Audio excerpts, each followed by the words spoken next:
as we had last left it off, the party had made their way to the August Temple, a place where Wicca grew up and trained in his monkey ways. When entering into the cast-ridden, waterfall-adorned, rice paddy-centric temple, you came across a couple of monks who were familiar with Wicca and his good friend River on Mountain.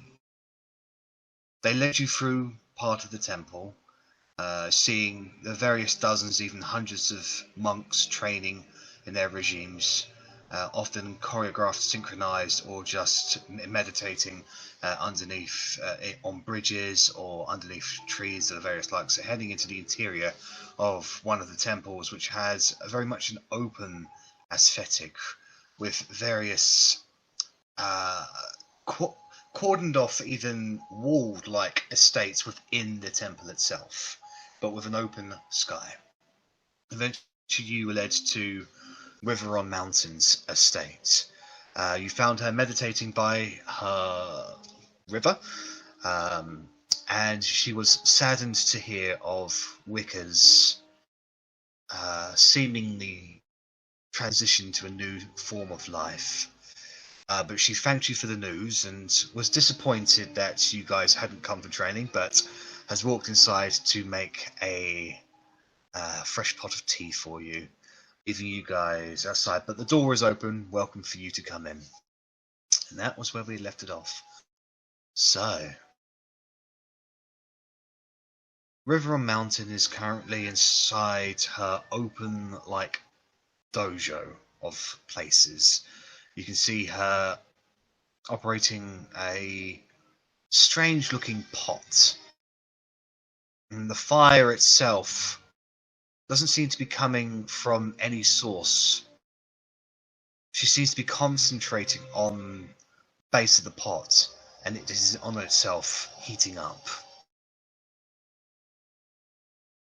And after a few minutes, she'll come out with various cups of steaming hot tea. She hands one to each of you.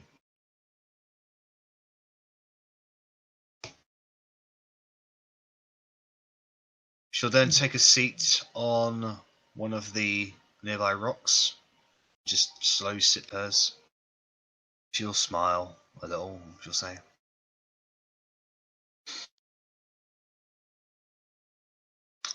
"So, you came here to tell me of my friend's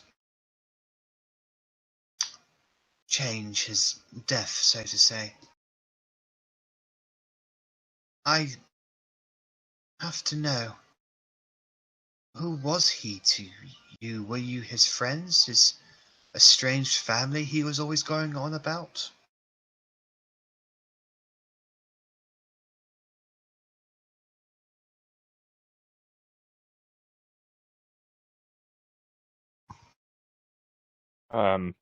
I suppose so. Apologies. My name is Korgrin. As Arrabella says. I see. Family is often found, not born. I discovered that a long time ago.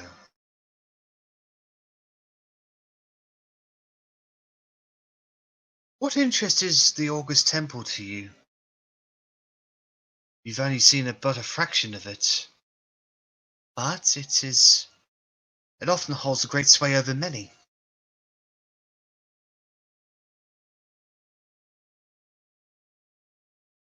We've heard of, well, I've done some research inside Mount Tokyo, and the history behind this place is just phenomenal. That it's still going, and the legends of the warriors that come out of here is just something else.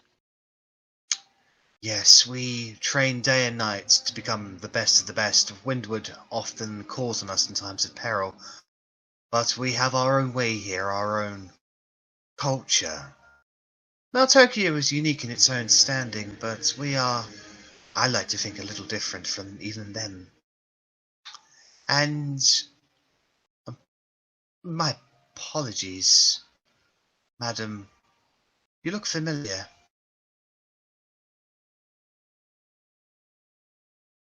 Don't know how many half-orcs you've seen, but I don't know why it would I be. have not seen any half-orcs. Well, I mean, I have seen half-orcs, just you look like someone I know. So I'm gonna look over at kind of everyone. Kind of mainly Korgrin, I can see. And just like raise an eyebrow, waiting for some sort of do I tell her?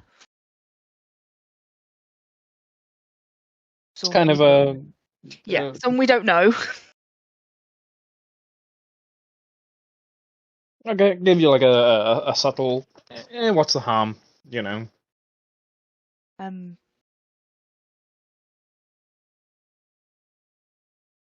wait and see what Verity writes.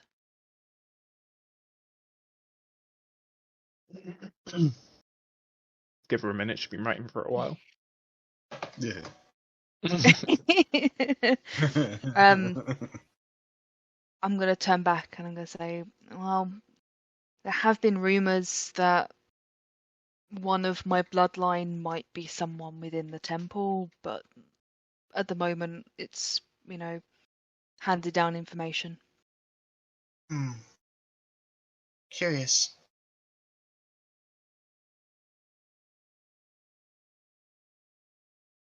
That's Very one reason. curious. That's one reason why we came here to, have a look around and see if someone is as strikingly looks like me. But it's, I see. Can I insight that curious as well? Of course. I shouldn't have advantage, but a lowly 10. One of those is a 1, the other is a 2. I mean, she certainly looks like she recognizes Otti in some way, but beyond that, you don't know.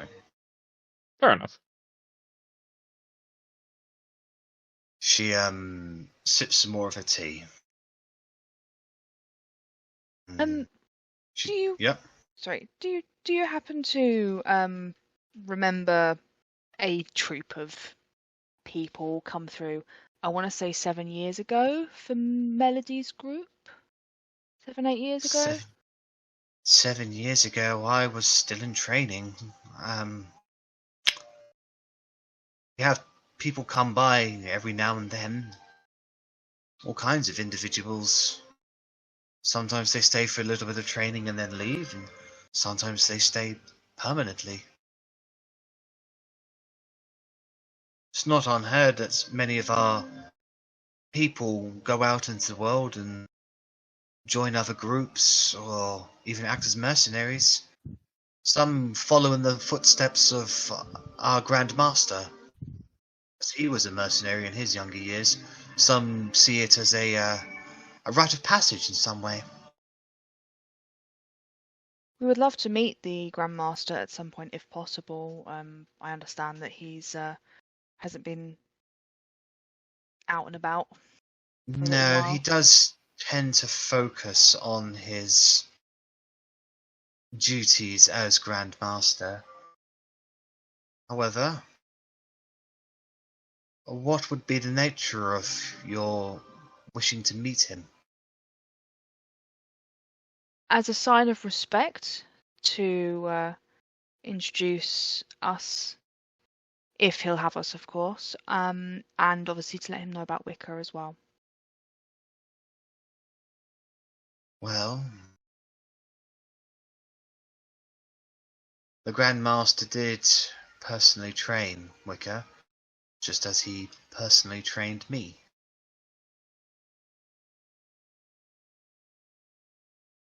You'll find that the Grand Master is a secluded and closed-off individual. It is not that many people close. It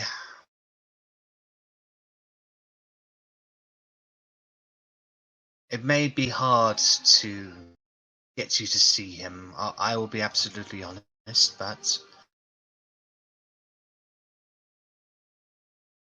I can ask.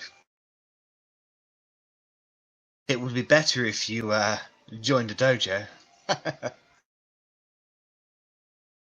Can you see me I doing mean, backflips and jump kicks? I'm not the most agile. well, that just sounds like a defeatist talk to me. Sometimes it's not even about the mastery of the body. Often it's just about the mastery of the mind. And when one masters both, one can do a great many things. Outside of this temple and outside of Mount Tokyo, magic is a rather common occurrence, is it not?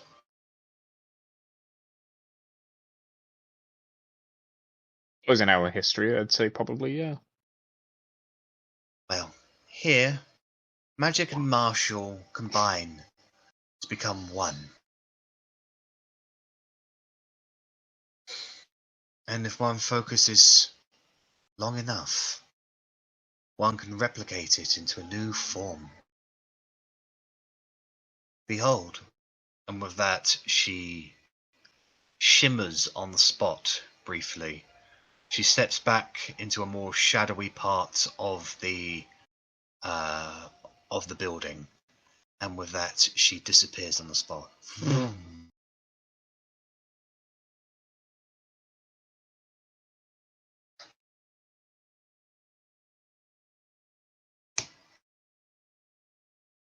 After a few moments, she steps out into the light and she becomes visible once again.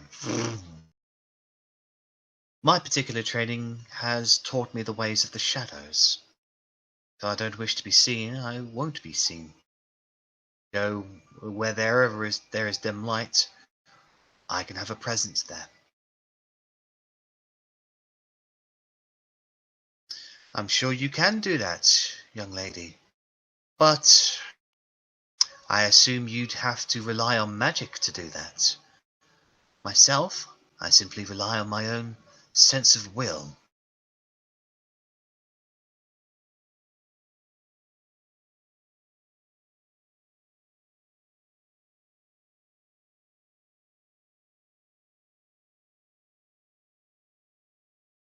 But it is still magic, is it not?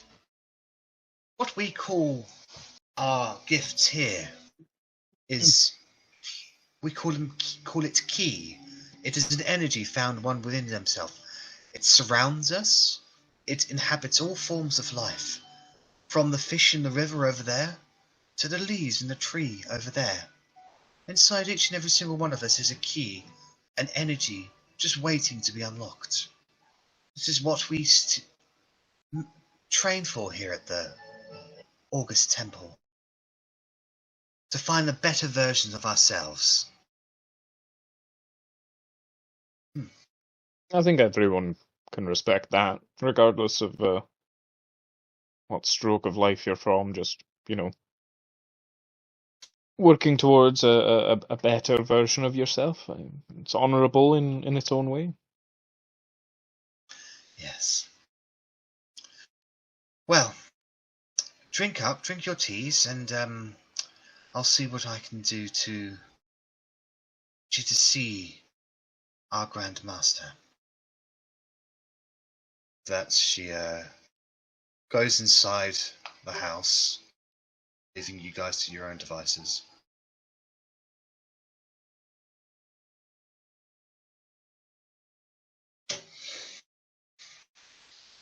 So you guys find yourself standing outside with small round cups of tea. Bellatrix and Rennas are sipping on theirs. What do you guys like to do?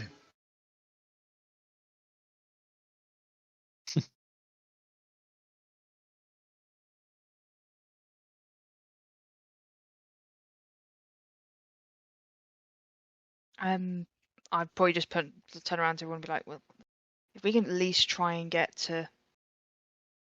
an audience, that'd be something. That'd be a start. I hate using Wicca like that, but I think that's the best way rather than 100% honesty. I mean, what other ways really are there other than spilling our guts to people we don't really know, or finding like shoot Rennas a glance and then back it okay. He's just Alternative means. Why are you looking at me that way? Oh no, nothing. Just sometimes doors are locked. He is offended by that insinuation, but he's laughing anyway.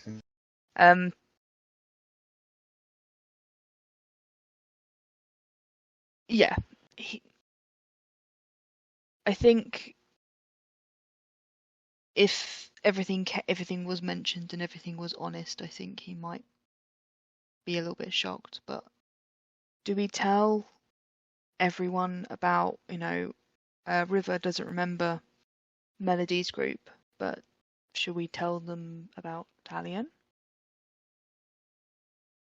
I feel like that might be something we'd be better off telling Suom, and then it's for him to really disperse as and how he sees fit. At the end of the day, we would be throwing a bit of chaos into his rather well-maintained garden. Yeah. I He mean, may already know. That's the other option. Do we use that as a backup plan if he says no to meeting us? That we know of a threat. Maybe. I only had 2 plans. 2 plans. This is one of them. The other one is Edgar. That's it. I mean, I feel like they stayed here long enough. We wouldn't even need to mention Edgar. Just mention the fate of the group last came by. I mean, it seems like they had quite heavy involvement with Suom himself. They spent some time, so I'm sure he would like an update, as it were. Yeah, I think by the sounds of it, Melody told him quite a lot. So, in theory, as soon as, and I'd look over at Bella, as soon as that, you look like Melody, so that might be something that comes up. Oh, really? Thank you. She goes red in the face. But she goes red in the face every time she looks at you. She's that smitten, so. Yeah. How much do we want to tell Suom as well? Do we want to be completely open and honest, or just to gauge it as we go? If everything is kind of true that I think is true, then I don't think holding anything back is going to help. I think the best thing we can do is maybe not first of all, but some honesty is going to be useful. That's fair.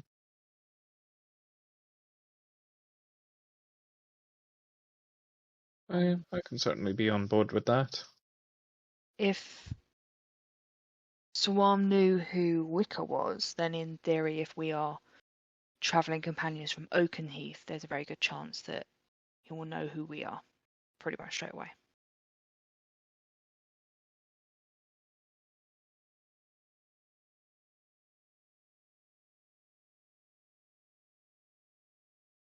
Verity, if you're talking, we can see you talking, but you're muted. That may be intentional. Who knows? Who knows, Verity?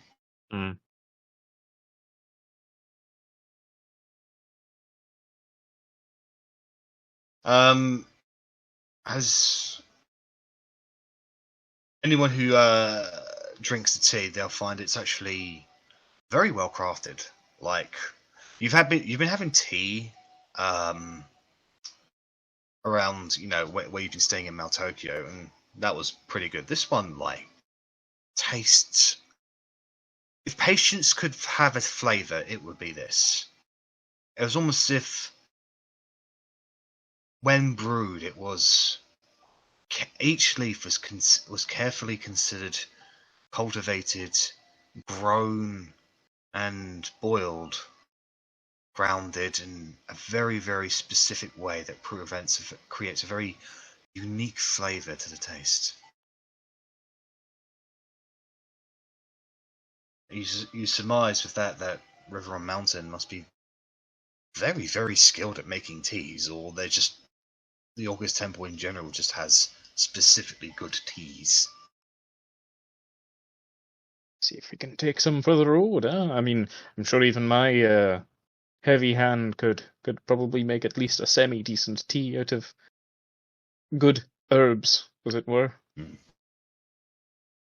Unless it's a closely guarded secret and I'd be insulting them. I mean, I'm assuming everybody is sipping, basically, so... I think we'd all be polite. I think even if we don't like it, we don't drink tea, I think we'd all try and drink some of it. Mm-hmm. So it's been about 5-ish minutes since River on Mountain went back inside her house.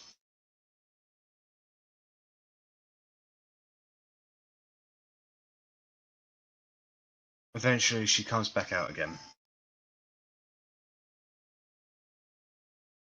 She turns towards you, she says, "Well, I've sent a message. I got a quicker response than I was expecting."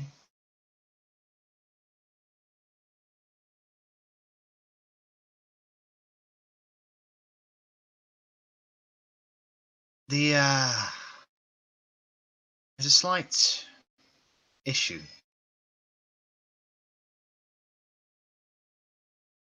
Do you tell? Well, this is a very unique situation I find myself in. The Grandmaster, getting on in his years, has requested to see you. But he's also requested that you do not know where he is.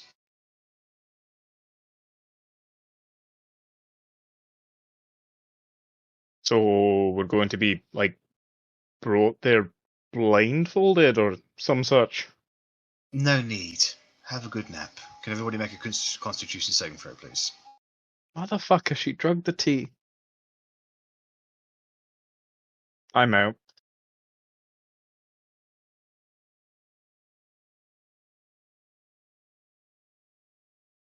Right, I knew not to trust the tea. I was making a bit of an emphasis on it, wasn't I? Bellatrix and Rennas, I already rolled for them. Bella actually got 11, and Rennas got 9. Sorry, 6. So wait, as she says that, Korgrin, yeah. As a dwarf, don't you have like resistance to poisons? I mean, yeah, This it's isn't a poison, but it's not really a poison. This is a sedative. It's like a natural It's a Just kind of like throwing it kinda out like there, you Molly. make the call. I was just If Yeah, anything, no, it this- would technically be Rennas and his, can't be put to sleep means and all that kind of bollocks. Well, no, he can't be put to sleep through magical means. Ah, magical means. Okay. Yeah, this is very natural ways of putting people to sleep, and it does. I wouldn't classify it as a poison because it's a herb. So, I'd like to stress that I go into the river. Bellatrix and Rennas, they're like, what? Whoa. And as soon as she says that, she smiles and. Like, Bella immediately kind of just sits down on her bum, and she's like, ugh. And then she sort of just nods down. Rennas is like, wait, he falls forward. River immediately rushes forward and grabs him before, like, preventing him from actually, like, hurting himself, and just sort of lays him down. Arri, you're like, and you just sort of, like, lean onto the side of the bridge before sitting down and nodding off. Korgrin, you're like, and you fall forward into the river. River, Verity and Otti, you see River just go, oh damn it! She drops when she places Rennas on the floor, she immediately just goes over to the river and just like walks in, and just scoops Korgrin out, thinking, oh damn, he's very heavy. Otti and Verity, you guys don't lose consciousness, but you are effectively stunned. Like, you are aware of everything around you, but your body has gone completely numb.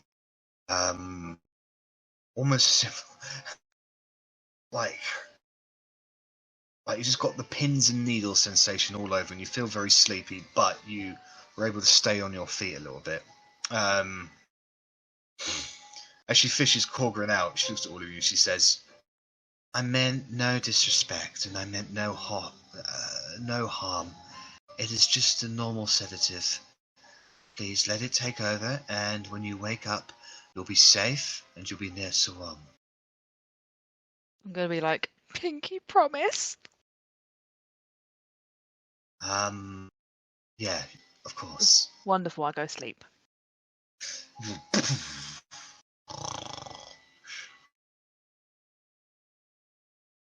Toby appears on your face.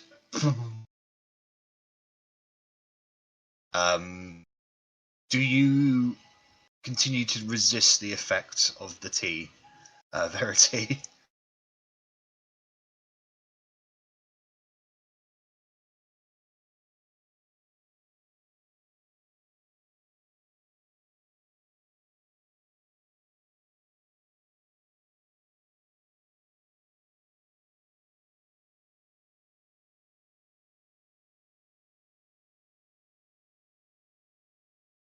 Okay, so eventually you put up a bit of a strop about it, Verity, but eventually you just kind of just sit down.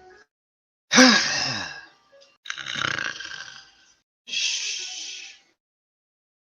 And the last thing anybody hears is the sounds of footsteps moving forwards from all different directions. Probably from the dimmed areas where there was invisible people hiding that you didn't notice.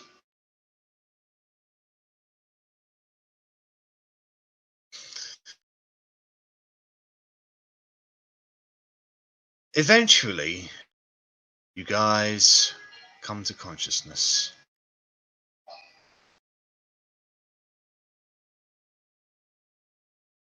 You find yourselves in a long Esque-like corridor with violet-like carpets and drapes. The stonework is quite amazing. There are sconces on all sides of it, and you are sitting on effectively armchairs, really.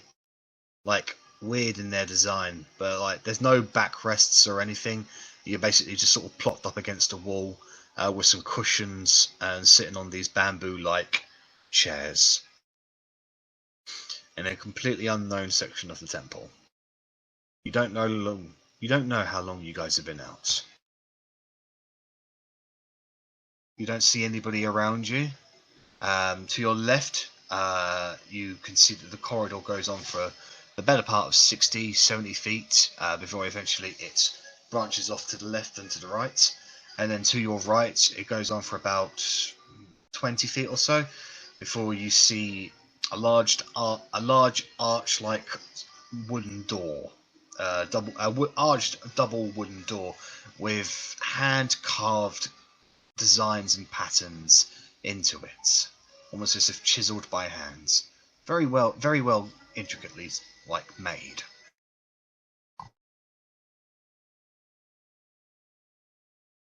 Bella is immediately waking up and goes, "Oh, wait, did I fall asleep? Oh, damn it." Yeah, but it's okay. We all fell asleep. Oh, why did we fall asleep? What happened? I'm guessing we have to go through that door. Is there anyone walking around?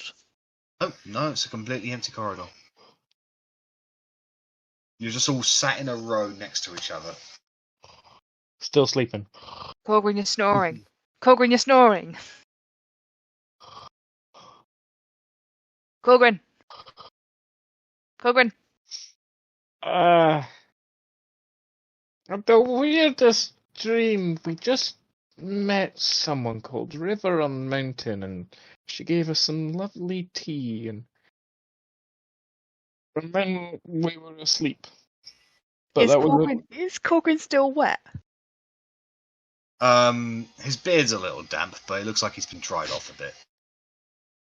I think you went for a swim. No, dwarves don't swim. Yeah, you But went. you This do know also doesn't look like the Lonely Peanut. You do notice that your weapons are gone, your items and your armor remain. Is it always the weapons? Do I still have my amulet? Yes, it's an item, so. Can I try a weapon bond and see if sword appears? And I will do. And I will do the other one as well, which is HUD, I believe. And I give you HUD equipped with 2 weapons. I give HUD to Korgrin, Oh, thank you. just in case. Sheath it. Stay sheath. It's just on the belt, on the loop belt loop. So we've got something. Your wand remains, Verity, because it's considered an item, not a weapon.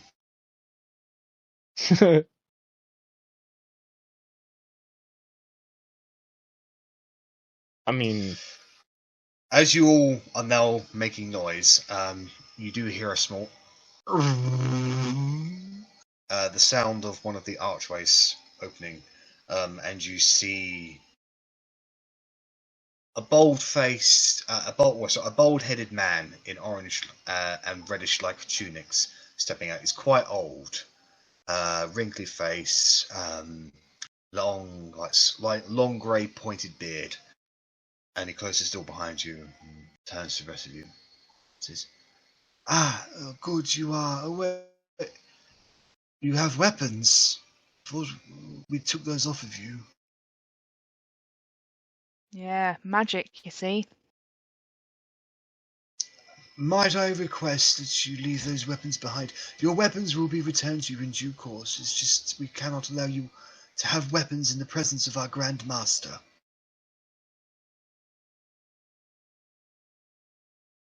I mean, if we'd meant anyone any harm, wouldn't we have just done that from the get-go?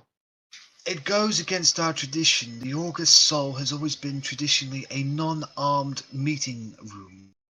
Cannot allow anybody with weapons inside the August Soul. It spits in the face of 1,000 years of tradition here. And you spit in the face of every dwarf that's ever lived and breathed by disarming me dishonorably.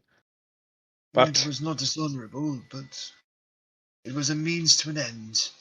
You'll find that there's no such thing as honor and dishonor here in the August Temple. There is only what can be done and what can't be done. there's also that. I have to say, if There you was always the risk of you saying no.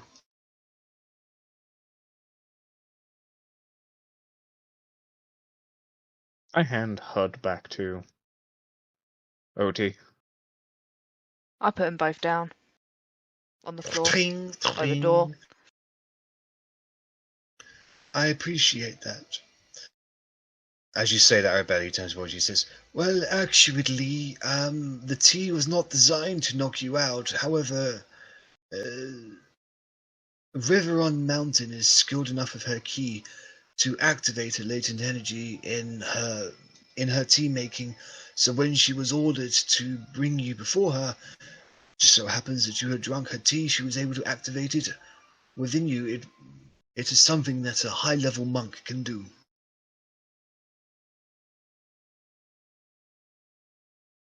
Yes, they're very intimidating, young lady. Now, you are about to meet Swam Pati, Grand Master of the August Temple. I would ask that you be respectful. Ask that you speak when spoken to, and do not interrupt him.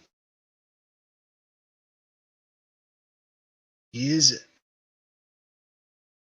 a voice of wisdom and reason. He will listen to what you have to say. His only hope is that you will listen to whatever he has to say. And then together, enlightenment can be found. Before we proceed, we've met River on Mountain. We're going to meet Suom Pati.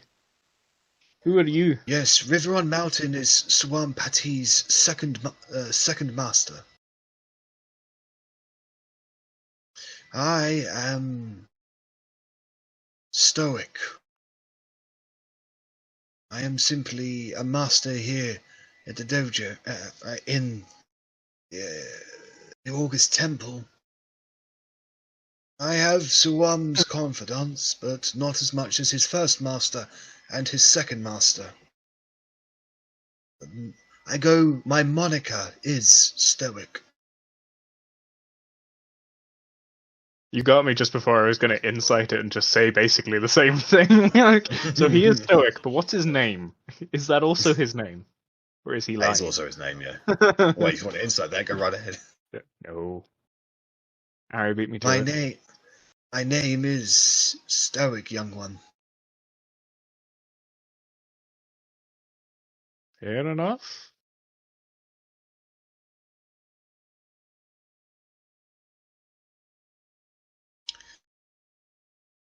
This is irrelevant. I chose the name Stoic 60 years ago, and I've not looked back since.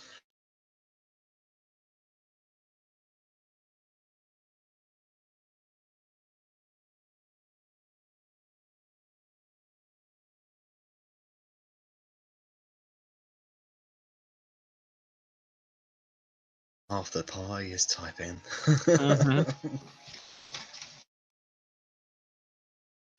That's because Richard was making stupid jokes. As opposed to his usual ones?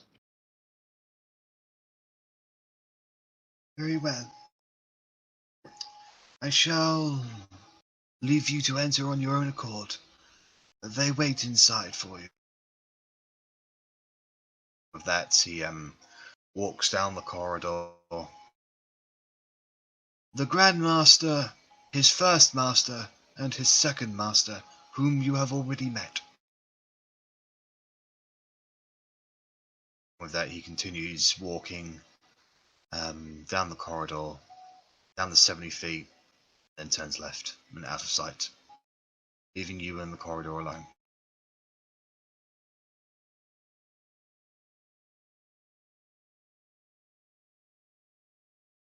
Kind of dust myself off, tidy my beard a little bit, wring out a little bit water. There's a fish. Oh, he just plopped. Oh, Lord, the mister. Shall we proceed? Yeah. Verity is typing. Verity is typing. I reckon 62% honest. I suppose just see what he has to say first. See really from there.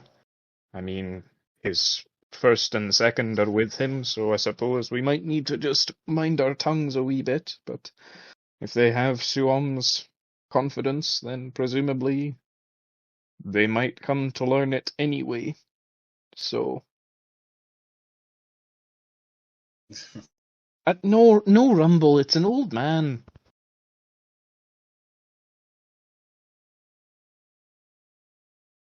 Yeah, I kind of think that's kind of like number 3 or 4 on the most disrespectful things you could probably do.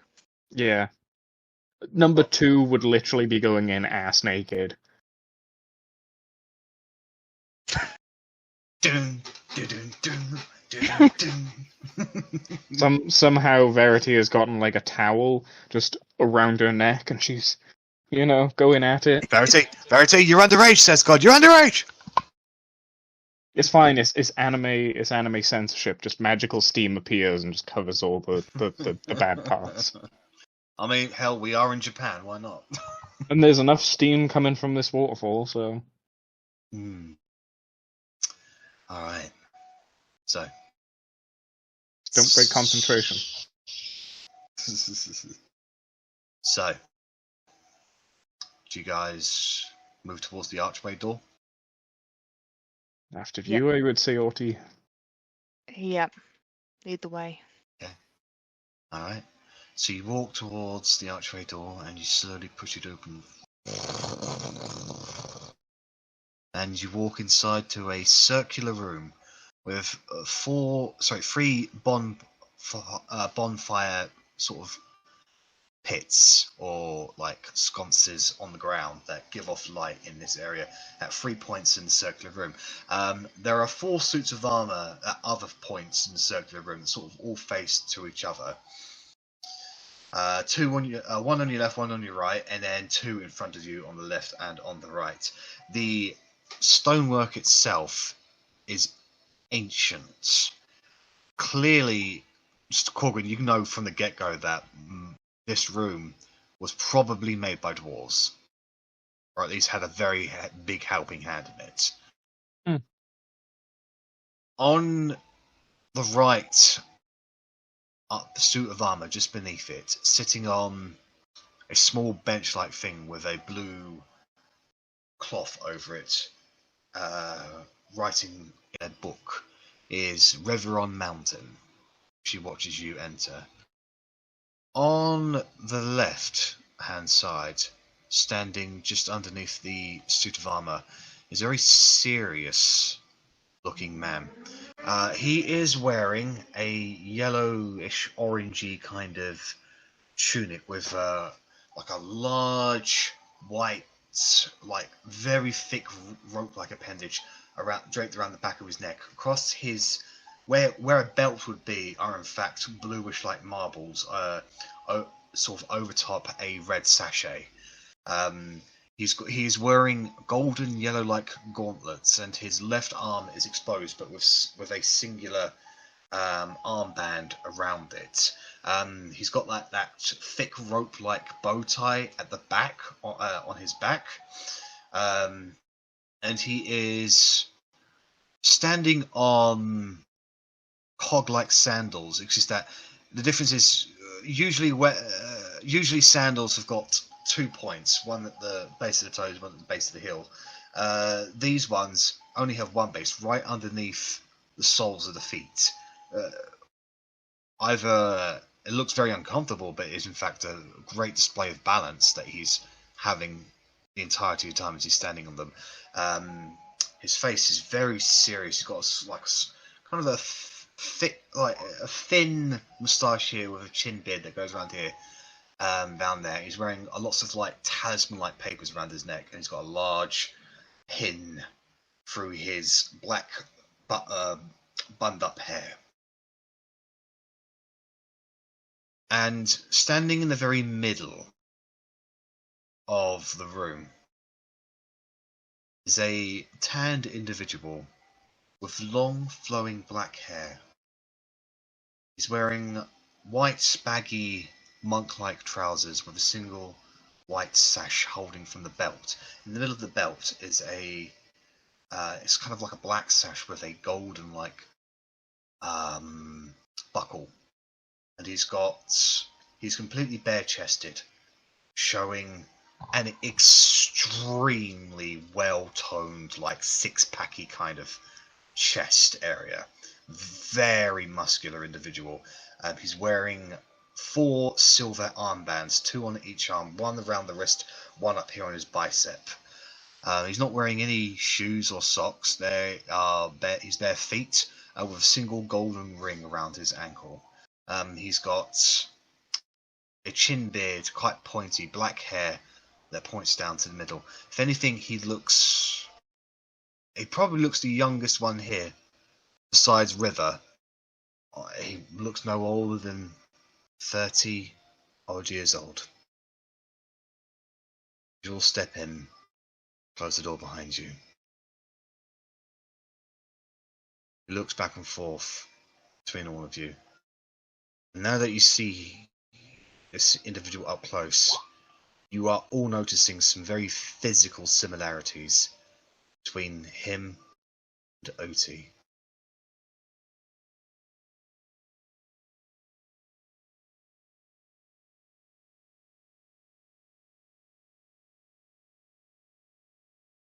He waits for what looks like a long, long moment.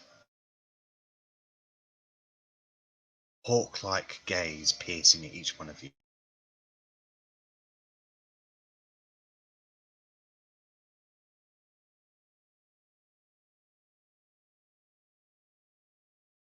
I know who you are.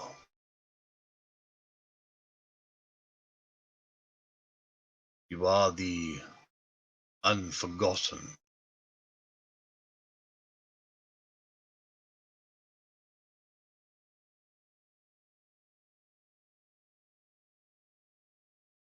You've caused quite an upset recently.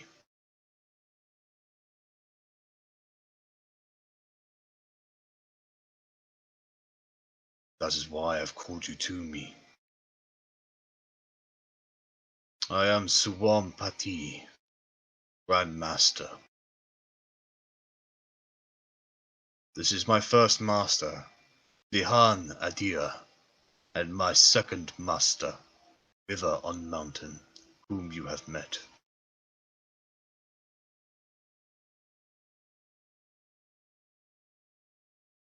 I wish to be courteous towards you,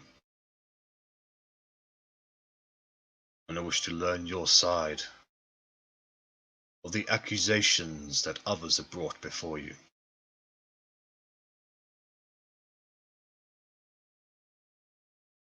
Speak.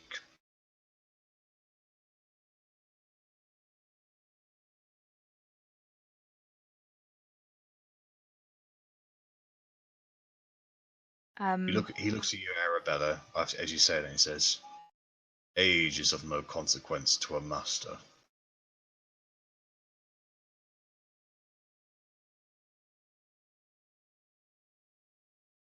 I'm gonna look over at Korgrin and I'm just gonna whisper 100. And I'm What did you just say? Sorry, that 100. actually was 100.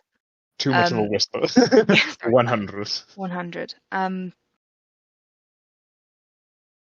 I'm gonna say we came from Oakenheath, where we were with Wicca, and we were attacked, and we are now here. There has been a lot of backwards and forwards, but we are now here. Do you remember a party that came through 7 or 8 years ago that you probably would have spoken to at length?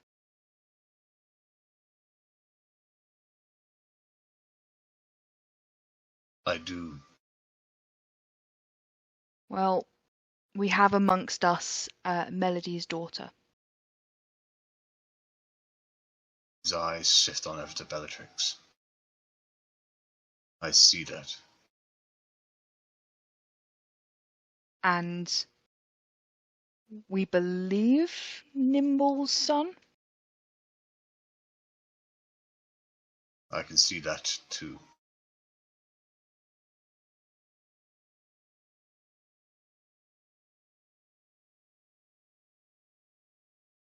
Can I ask what else you see?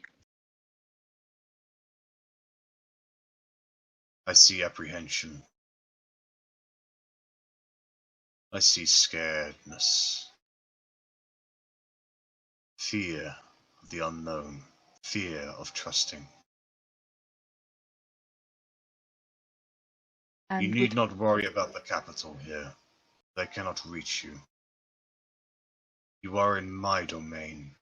You are under my jurisdiction.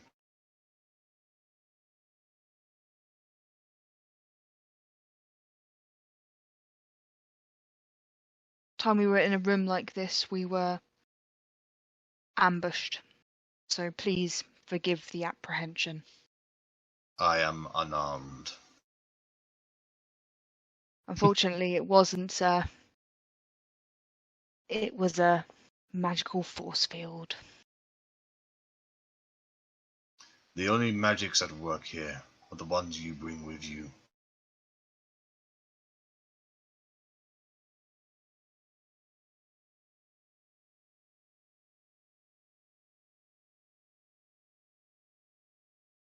We have come here for. I have come here for some answers. We have come here for sanctuary, for a start, and to understand your way of life compared to the capital and compared to what we grew up with. Knowledge is always a worthy pursuit. You do notice that the individual behind him, the Han, as he described, looks slightly more annoyed than he usually was. Or like he looked annoyed already, now he looks even more annoyed.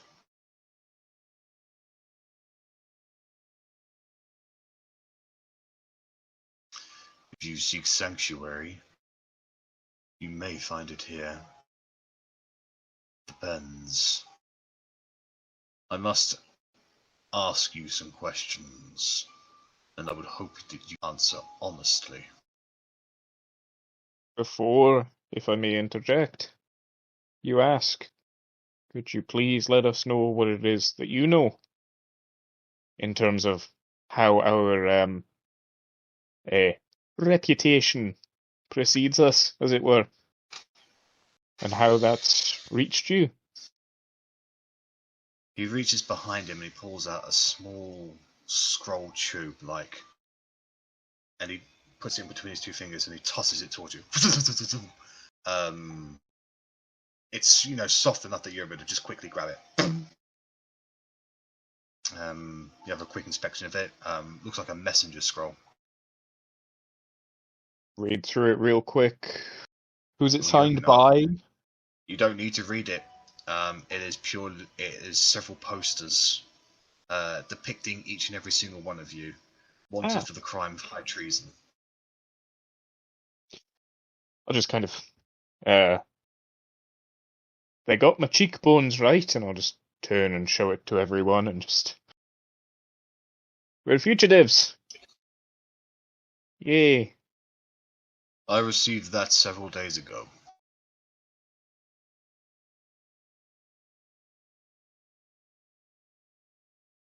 I'm sure you capital can. The capital is expecting me to apprehend you and turn you over to them. I am not the capital's lapdog. I wish to hear your side of it before I make any judgments. As he says that, can I perceive or insight Vihan? Of course. Which would you like? Perception or insight? Insights would be best. Hey, that's more like it.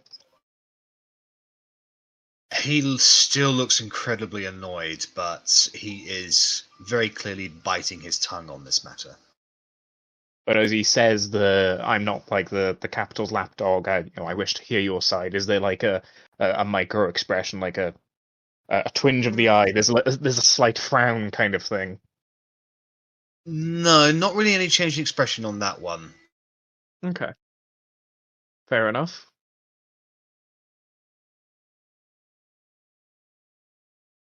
I'll just kind of like turn back to everyone like we came from Brine originally. When we escaped Oakenheath, we came to Brine and they tasked us with escorting some tribute from Brine to the capital. That's the reason we were in the capital in the first place. And that is important to bear in mind, that we didn't go to the capital because we wanted to. When we got there, we found the capital in a miserable state. It was horrible there. It was really horrible there. And I believe what we are asking for high treason is because we helped the half-elf district escape the capital from certain death, from the most horrible conditions imaginable. The capital's treatment of half-elves has always been an open secret. And yet we were horrified when we actually found out what they were doing. We couldn't just leave them there. It wasn't an option for us to just walk away from hundreds and thousands of people who were suffering. That's not what we came to do. That's kind of what we ended up doing. There was a little bit of resistance when we tried to escape.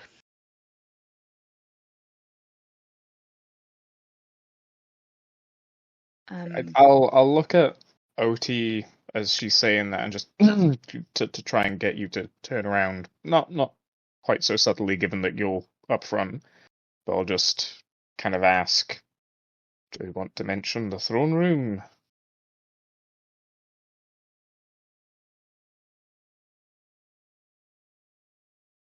Yeah, I'm trying to remember, picture things back in my memory as well. Well, I'll kind of turn to everyone else and just, how open do we want to be here? I'll try and say under my breath, but, you know, we're in a fucking chamber that's just us and them, so I'm sure they probably pick up on it anyway, but just to maintain some level of, well, we can still talk amongst ourselves, right, class? Now's the time, really. Do we...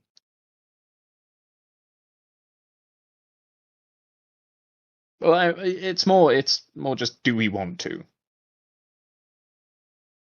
Damn it, every time, just, we need to start remembering the telepathy spell. So we could literally be having our own little psychic telepathic monologue right now.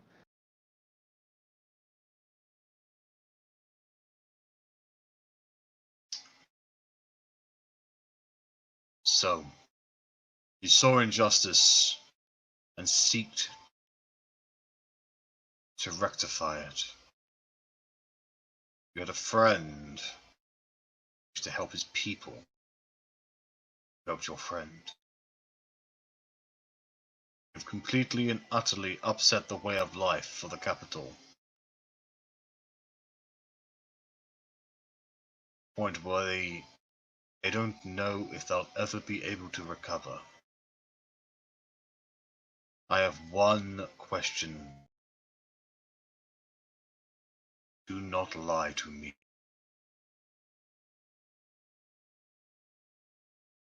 Do you regret this?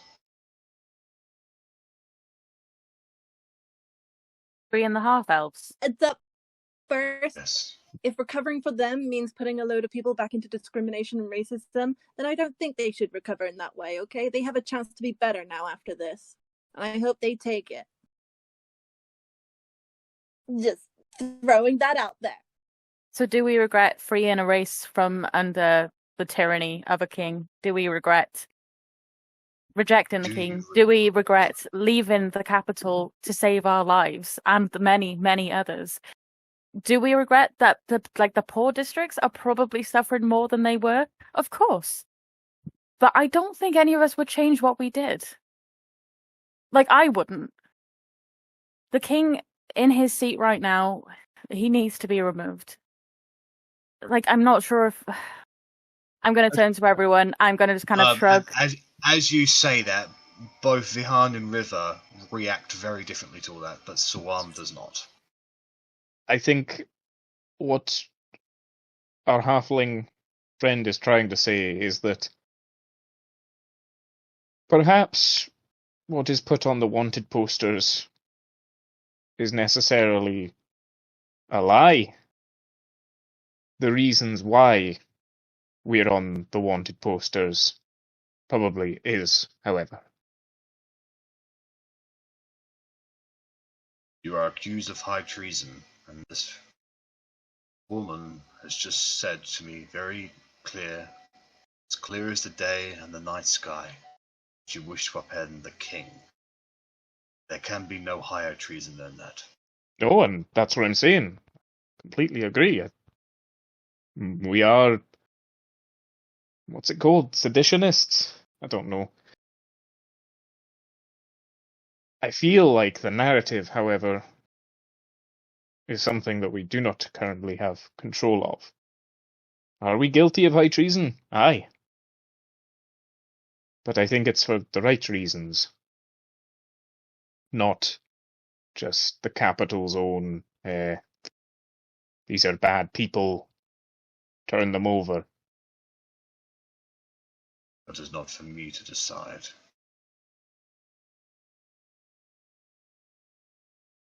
How much do you know of what actually happened in the capital? Only what you have told me.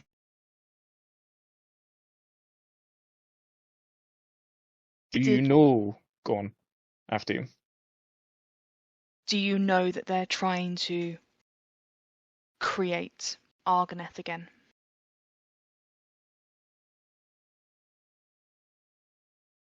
I suspected.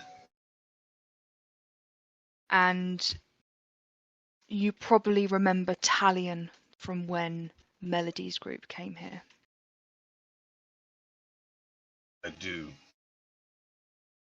He is the right-hand man behind it.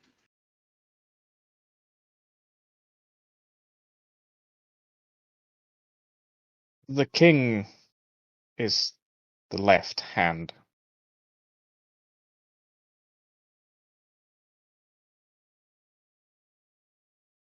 You are painting a very clear picture for me.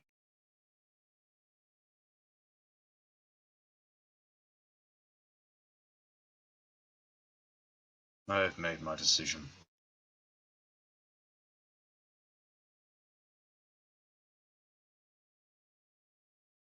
Takes a deep breath. May I have those posters back, please? Oh, certainly. Roll them up. I won't throw them, partly because I don't think I could make the throw, so I will just very slowly approach, very conscious of the fact that my boots are probably just tunk, Clang, tunk, clang, tunk, clang. in the very quiet chamber, and just...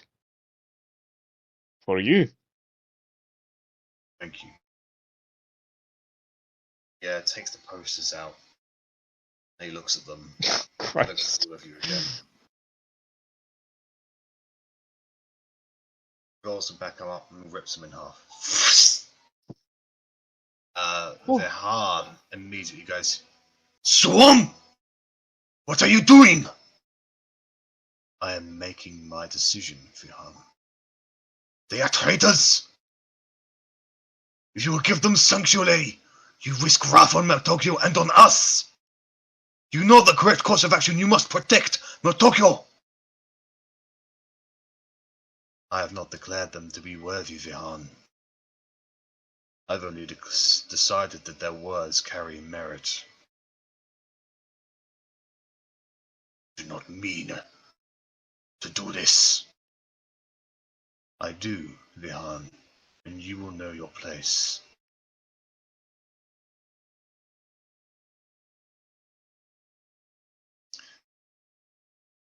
The August Temple is one of tradition.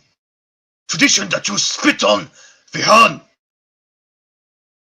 We will discuss this in private. Ugh.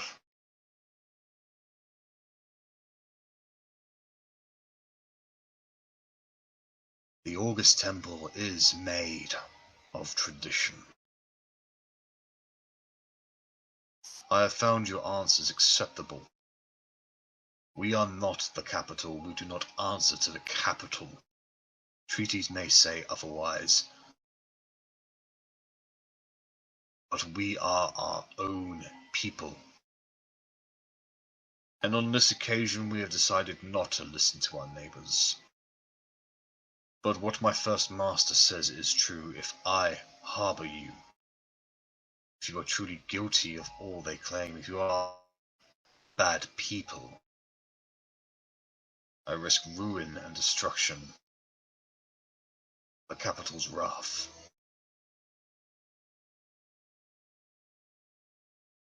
And so I present to you a choice. Leave this place and never return, or prove your worth and undergo our trials.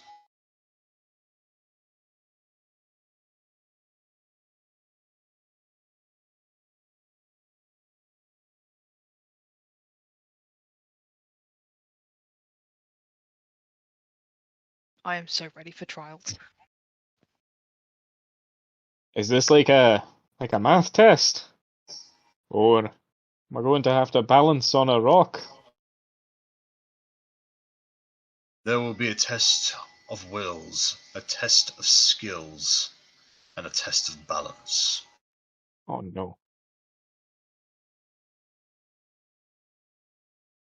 I think it's also worth mentioning at this point, based on what you've just said, that it appears that most mornings someone is watching us, and they might already know that we're here.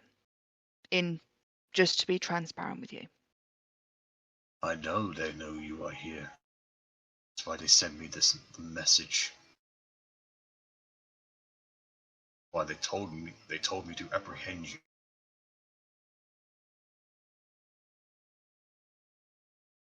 Their mistake is believing I am their lapdog.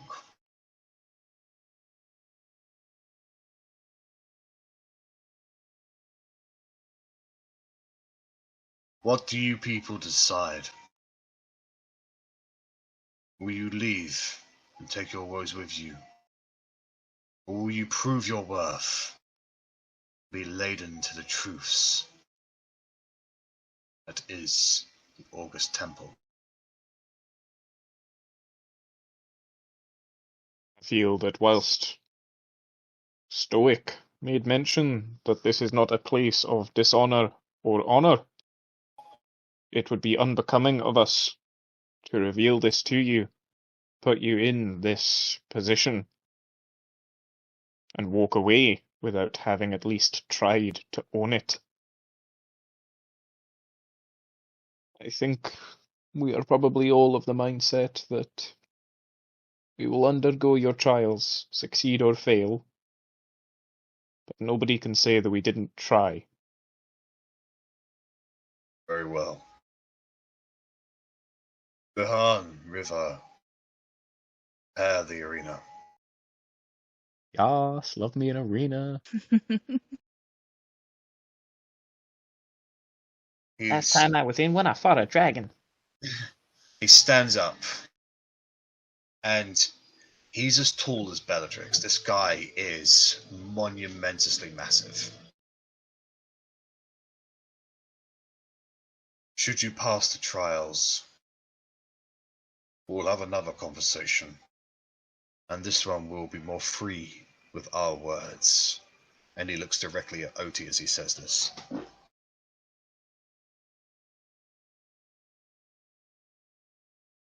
Kind of just bow my head as a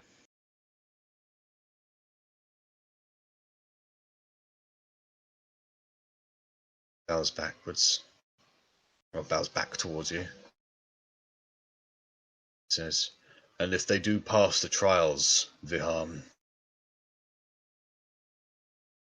the tradition is satisfied. You will leave them alone. You will not do anything to countermine my judgment. As you say, Grandmaster, I think we should discuss this in private. Indeed we will. River, show them the way. River steps up, comes down towards you, says, well, things are already on the way.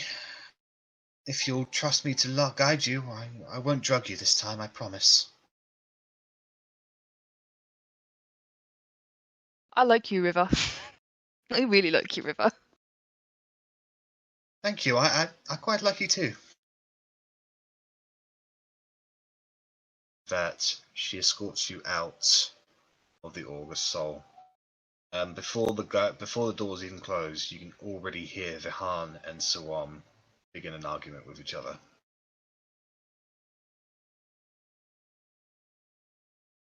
Want to give a proverb right now, but I feel like it's in poor place. Sorry, Up Jack, to you I don't guys. know if you saw, but I said I was getting ready to leave Toby in the room so I could, have a little nosy. I did not see, no. Are my messages not turning up? Is that what's happening here? They are. It's just obviously the conversation progresses very quickly, and I Yeah. think Jack sometimes you have a lot to keep track of on a good day. Yeah. Shall we Definitely say? doesn't help that two of us are typing in this. Yeah. Sorry. Unfortunately, I can't read and roleplay at the same time. Like Yeah. I'll try and keep my mic on to make it easier. I just I would appreciate that. yeah. If no one acknowledges me, I'll type whatever I say. So No worries. I said that I was getting ready to leave Toby in the room so I could do a cheeky little spy. Alright. I want Toby to make a perception check. Sorry, make a stealth check, followed by a perception check, please. Okay. Where's my spider thing? You have a +4 on stealth. Oh, nice.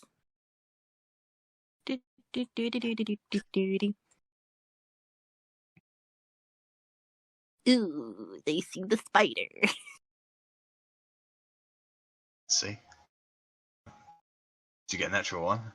No, Can't I see the got roll. a 10 total.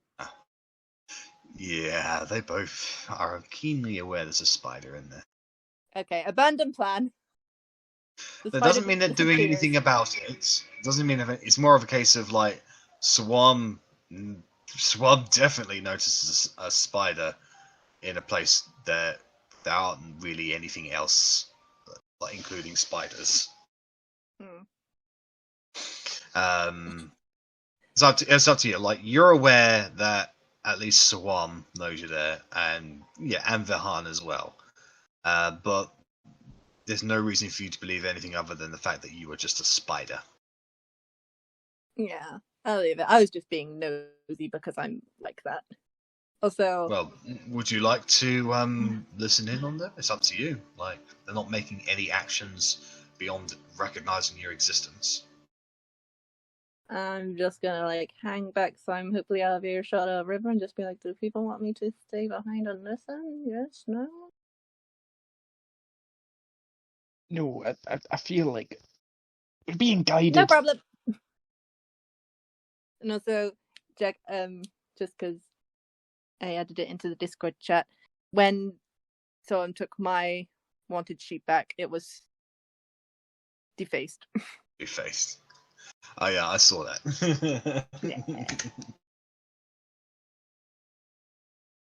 Yeah, no, that's all then. Okay, so you ban Toby out of existence and let them argue amongst themselves.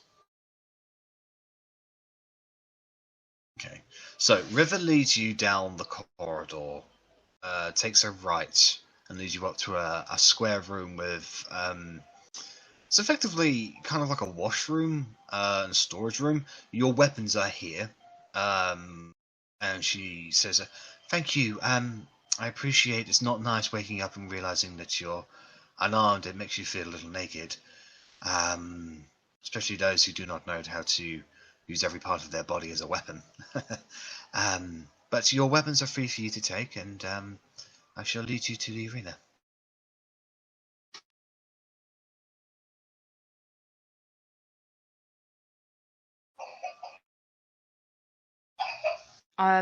Did all the weapons were here, so they moved the weapons back from the other Yeah. room? So Okay, that's fine. yeah. So yeah. Cool. Yep. Gear up then. Mm-hmm.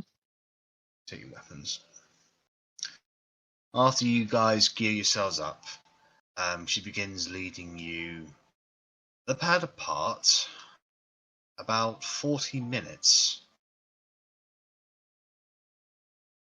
Along the way, you can see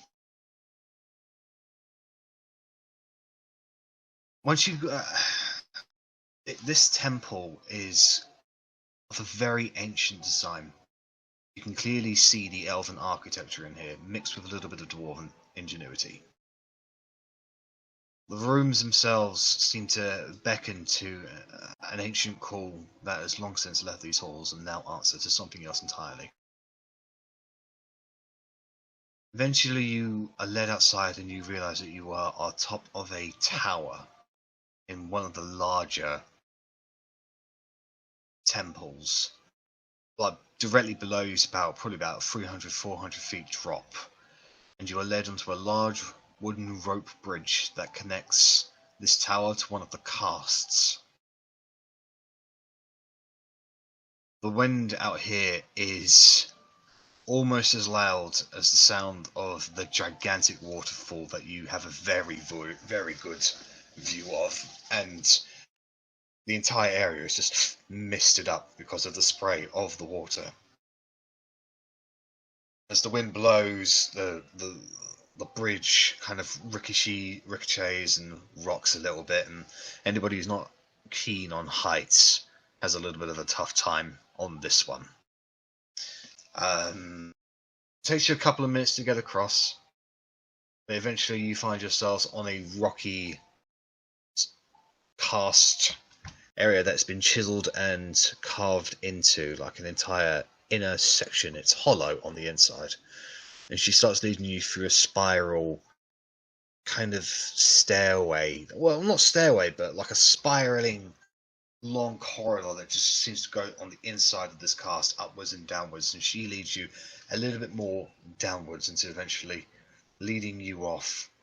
And she says, eventually you get to a very basic looking room. It has got a couple of benches, some washrooms, but beyond that it's pretty much bare except for a singular door at the end. She says, well, if you'd like to wait around here for the better part of 5-10 minutes, you can have a discussion amongst yourselves. When you hear the gong, please exit through this door and you'll find yourselves in the arena. Is there any questions that you have before I go? I don't want to ask for tips. Do you have any tips? Work together. One cannot succeed on their own, but an army of friends is more powerful than an army of one. And decides to reconnect. What's the first task? If you can say. The first task is the test of wills. You must overcome yourself. I'm going to start ritual casting telepathic bond. Code? Ritual casting what, sorry? Telepathic bond. Telepathic bond, no worries. So then if we're like separated by distance or anything, or we have to be quiet, we can still communicate. Yeah, no worries. 13, we're good.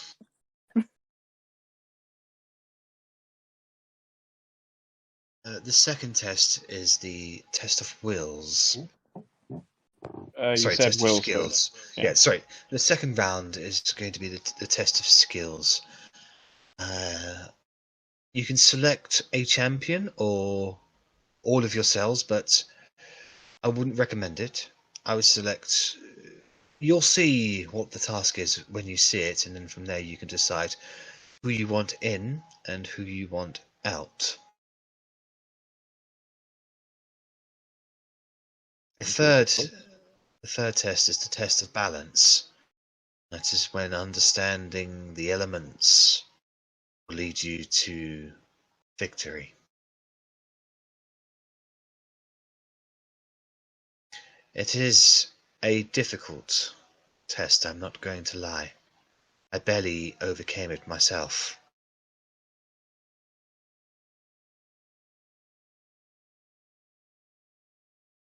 but and I'm looking around all of you, especially you.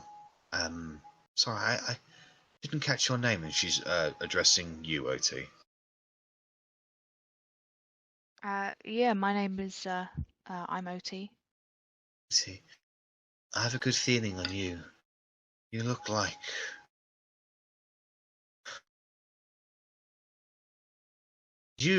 like an unstoppable force.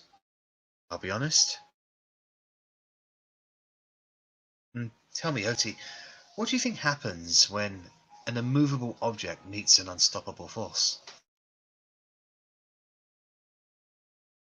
Good things, I'm hoping. No deaths. We'll see. I suppose it's time for you to decide whether or not you are, if I'm right and you are an unstoppable force, or if you are an immovable object. One of the two. You can't be defeated. She gives you a kind smile. She goes to leave, unless you guys have any more questions for her.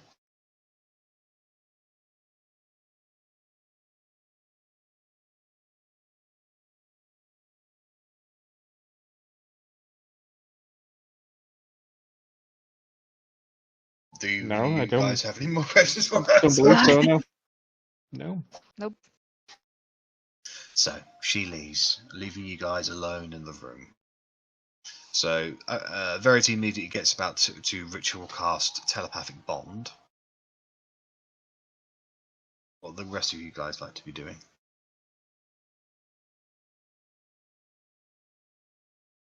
Korgrin. What did she mean by immovable objects and what? I don't understand. It could be that you don't give up. I don't really know, like the whole immovable object, unstoppable force. Like you're someone that's. I mean, we could be talking about metaphors, and it's all about representing that you're full of determination and nothing can stop you, etc., etc. Or it could quite literally be, given that they're monks, they've just put a bunch of walls in front of you and they expect you to run through them. I don't really know. All I can say is probably good luck. She kind of singled you out of everyone for the test of balance, so good luck. I've got to balance on fucking walls, don't I? We'll see. We'll see when it comes to. But like I say, I feel like just more metaphorical. You know, it's striving forward and never giving up and all that. Hoo-ha. Yeah. Okay. She's thinking deeply now. She's kind of like, walls? Don't know. Don't understand. She's gonna work. I don't understand. She's gonna think about it as well. I will probably just have a sit down. There's nothing I can really do. Right now, in terms of spells or anything like that, just I'll sit down, wait for the gong. Okay.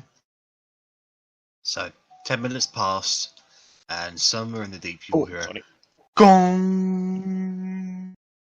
So Verity, you have finished casting telepathic bond. So you are all now connected with your psychic connection. My mind immediately goes back to the Rakshasa wearing the Borat fucking Speedo thing as Bella, and just the ass as the Rakshasa's walking away. That mental image just pops back up all in your heads. Dude, could you not? That's my Bella. Don't do that. Bella does slap you across the back of the head. It's a nice arse. It's not your ass. So, do we need to have words? No, absolutely. This is all mental as well, so it's just no, absolutely not. No words, no words here. So, you guys make your way through the door, and it immediately leads into a stairway that goes upwards. You go on for about 40 feet or so upwards, so eventually you come to an opening, and You march out into a oval-like arena that overlooks the valley. You can see the other casts, even the temples, in their misted out sections, and you know you are quite literally hundreds of feet above the ground at the moment. You immediately have a look around. The points of the oval, the points of the wall, have got various angel-like statues of elven-like origins, as well as hooded-like statues that are in meditative stances akin to the monks. Once you guys make your way into the center of this place, the walls erupt with fire. The only place that's not on fire is the very, very edge of the arena that would basically lead you off and over the edge. Looking around, you can see several rows of spectators, all of them monks, that are sitting down, cross-legged, watching you. And on the platform overlooking the arena, you can see three individuals. The center being Suwan Pati, to his right Vihan, and to his left River. Travels fast? I mean, as long as they've got a little bit of shadow, I think they can just... You know, Yes. it's terribly convenient, that. I wouldn't mind it. Maybe I'll eventually be able to do it with trees.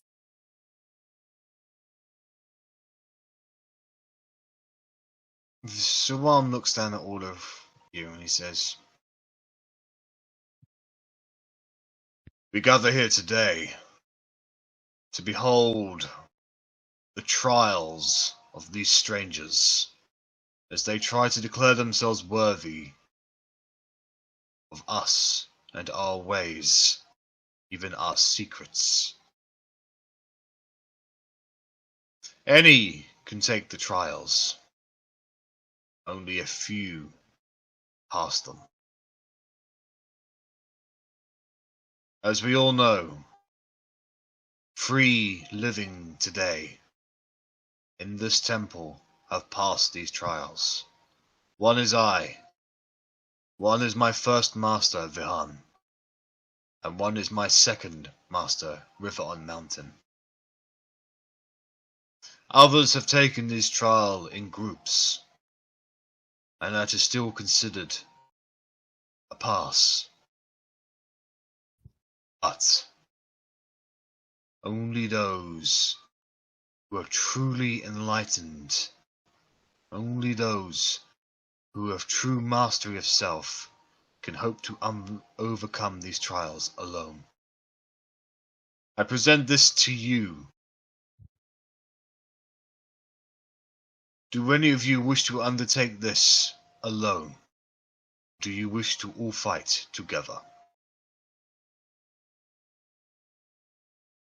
Let's just look amongst ourselves. Together. Together. Everyone. Because I've got that fucking song in my head. Together. And then well. we all step forward together. Very well. The first round is a test of wills. You must overcome the spirits of old. One who is worthy can control their thoughts and emotions in any situation. With a calm mind comes solidarity and awareness. Only by having an unwavering resolve will you find yourselves overcoming the first test. Begin. And all of the monks in unison go, "Whoa!" And the center of the arena gets a little bit colder. You can see lights seep out of the ground in a spectral-like form, as well as several heads seeping alongside of them. These heads are apparently they are spectral, but they have a solidified shape about them that represents an old Meltokian war mask. And the spirits themselves, full-bodied, appear to be ancient spirits, the old monks. Can I get initiative from everyone, please? I don't know how initiative works. Like, if we change maps, does initiative Have you? carry over?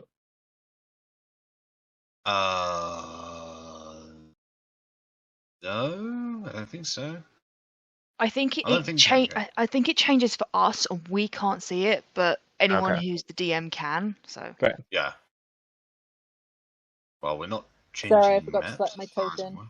I got 4. We're staying in Swampatty's room then. Oh, hold the phone. Yeah, hence the question.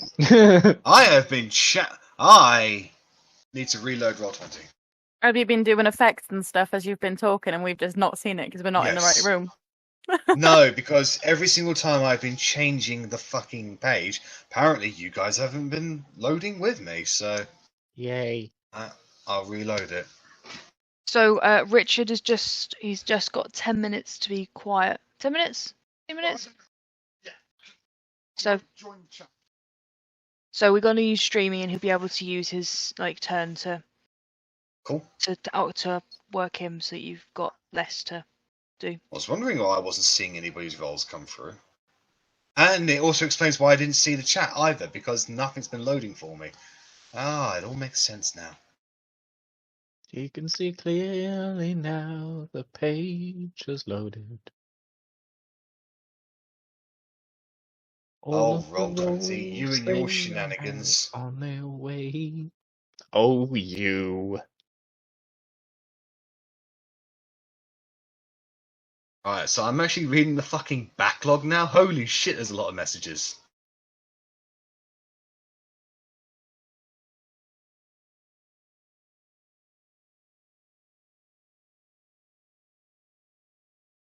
Yeah, the last thing I read was Arrabella saying we also didn't stay to be killed. Oh wow, that was a Yeah. while ago. Yeah. That's why I didn't respond to anybody in the fucking chat. Fair. Oh, mate. Oh, I didn't think it. Oh, I was a bit confused. Just like saying, I did say this. It's like, where?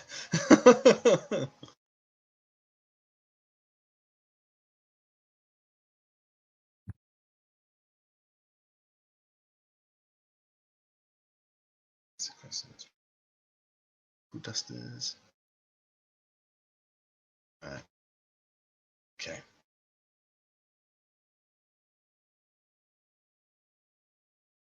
There we go. Ah, everything's so much clearer now. There we go. The fire in the arena makes sense. There we go.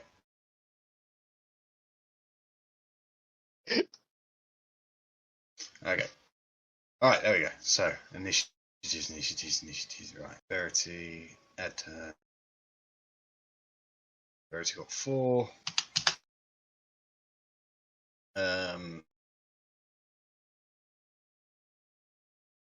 Otti will BRB. Rennas is kicking in. Bella's up.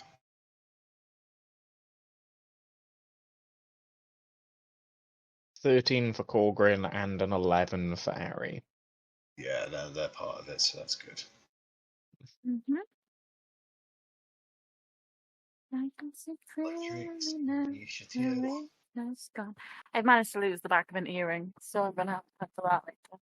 Oh no. I'm not sure if I have any spares with me. You're changing music as well as I've been going. That's you've been on the expositional music the entire fucking time. Oh god. To be fair, I don't actually think I've heard music for a while, but that could just be my internet. I think there's been music. And she is back. For the turn order, I can only see Verity, Bella, Rennas, and Otti. Can't see me or Same. Alright, Harry. if I delete you two, and bring We're you in it back. from the previous I think page. I was going to say, I think because of the previous page is probably why. Yeah. That old chestnut. Are you charging? Yes, you are. Right, 13 from Korgrin, and what was it from Arrabella? 11. 11. And we got Rennas there, we got Bellatrix. Alright, now for the bad guys. Well, they're not bad guys, they're just bad guys.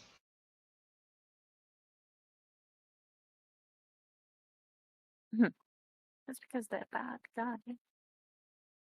Oof. Watcher of the Ancestors.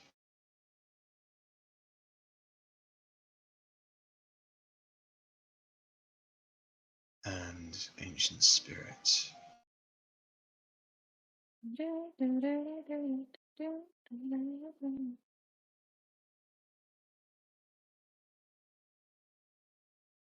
I forgot I'd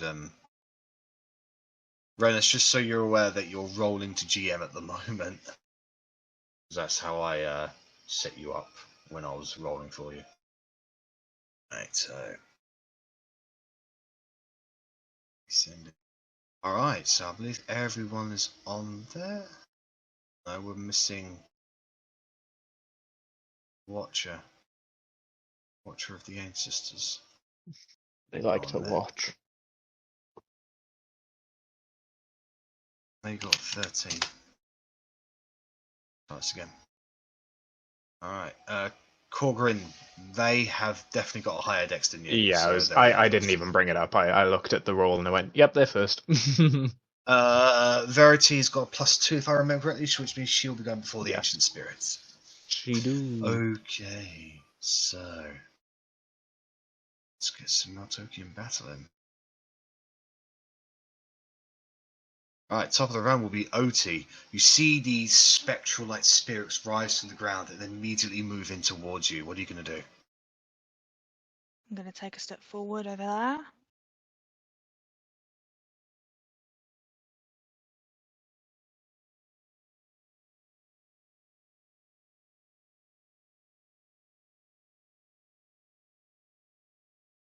I was on mute. If someone comes in within melee range of me, then I'll attack with greatsword. Okay. Alright. This is the Watchers of the Ancestors' turn. So, they are going to spin around on the spot. And you can see these large fires emanating from within them. And they shoot forth in the middle. So they are, all three of them are going to cast Fireball at 3rd level. So, I believe they have a 20-foot radius. Right. So I'm going to need...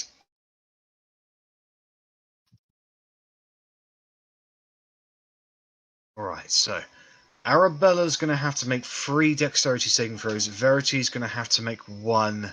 And...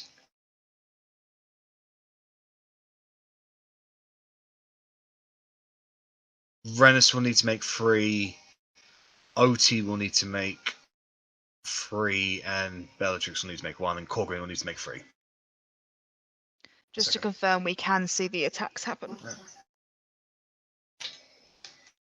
I believe so. They're spinning on the spot and doing funky shit.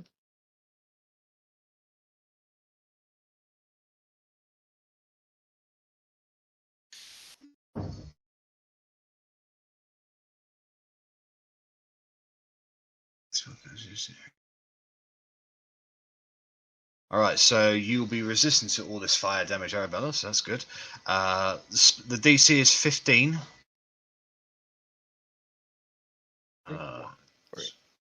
I made none Since of this those. is something she can see, Bellatrix has got advantage on this, so save, and fail. I will use the ring for, say, I can do it on a case-by-case basis, right? Like, I don't have to do all 3 right now. Like, I can choose. Yeah, you can pick and choose. Okay. So in this order of saves, so it's not a DC 15, it's a DC 13. My apologies. Oh, DC 13. So, Then I will just do two yeah. of them. I'll do the 2 7s, so I will do the 2 that I failed. All right. So, 3. So Verity, you did the one save, so you succeeded. So you only take half the fire damage on that one. So it's going to be 12 points of fire damage on Verity. Rennas saved all of them, so half all of that. So I need to get a fucking calculator out. We're talking high level shit now. Hey, wee. Alright, so it's 25 plus 32 plus 27 divided by 2. So that's 70 points of fire damage with evasion. I believe evasion only... Is that a reaction? Oh yeah, so... So... Alright, I'll flavour that in just a bit. Hey, lucky you, eh? Alright, Alright, Arrabella saved all of them. So, Arrabella, you will be taking 70 points and you half that down to 35 because of your absorb elements. Korgrin, same deal for you. You'll be taking 70 points of fire damage. And Otti. So I'm going to use my reaction to do that as part of Shieldmaster for the first one. So it's 16 for the second, and 27 divided by 2, and 14 for the next, so it's 20. There we go. Okay. So these heads spin around the spot and fire these balls of fire.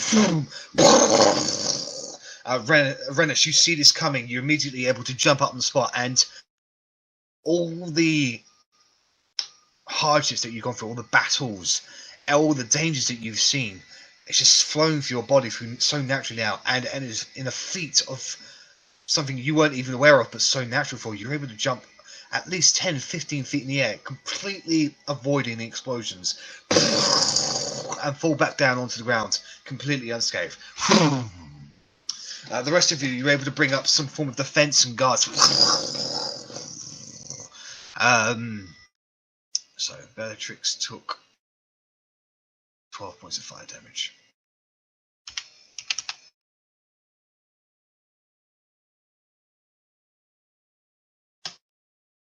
There we go. As the explosions fade away, you just all see these heads sort of bobbing up and down, and they start spinning around. They can hover on the spot and keep in their distance for now. Right, Korgrin, you're up. So there's one there, one there, and one there. Those are the Watchers, and then the other ones are the spirits. And we've not seen the spirits. Do they have weapons at all, the spirits? No, they don't. That could be a problem. Okay. I will...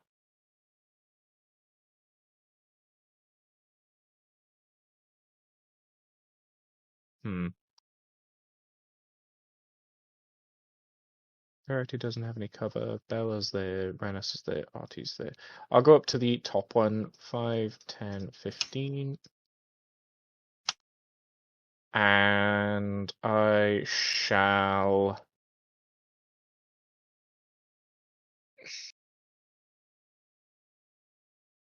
I will just spiritual weapon for now, as a bonus action. So, the gigantic hammer appears beside you. And I will just make 2 attacks at the one near me while we see what they can do. So I will make a generic Warhammer strike. Yep. Does a 17 hit? A 17 will hit the Ancient Spirits, yes. Jolly good. And spell attack. That's for spiritual weapon. That will also hit them, yes. Oh, jolly good. And then I will just do damage now. So 2d8 plus 5 for not guided strike, divine strike. And then 1d. Is that 15 points of radiant damage? No, that's 15 bludgeoning, but it is magical. Bludgeoning.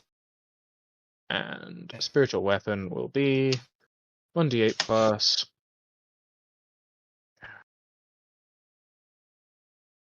And that is spiritual weapon. Ooh, low roll. So 19 in total. So yeah, so you rush up towards the spirit, you hit him with the hammer.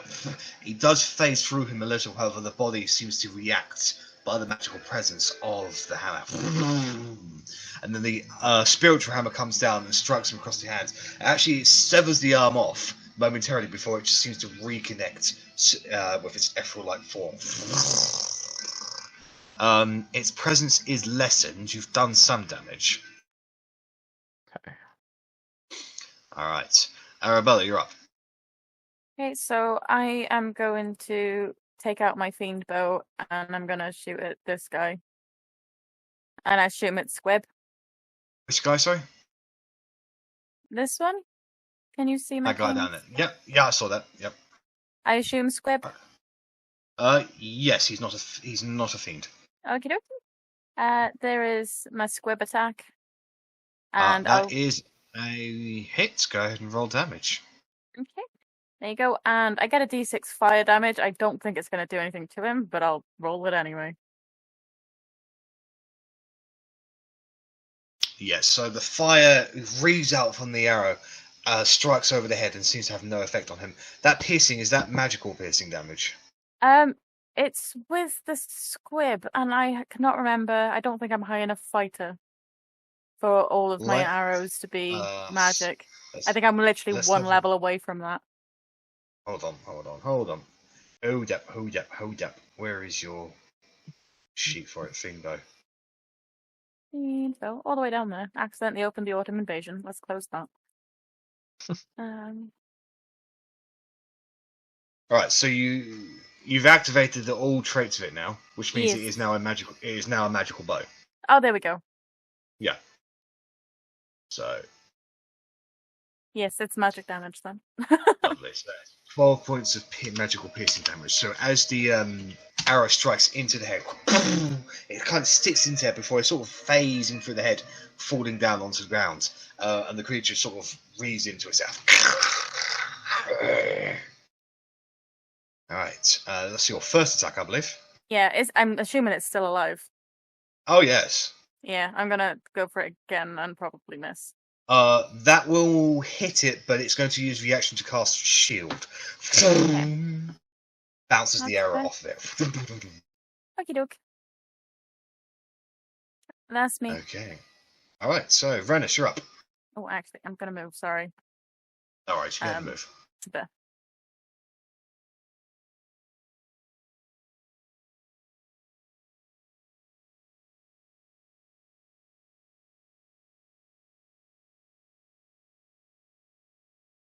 Yep, go ahead and make 2 ranged attacks, please, with it.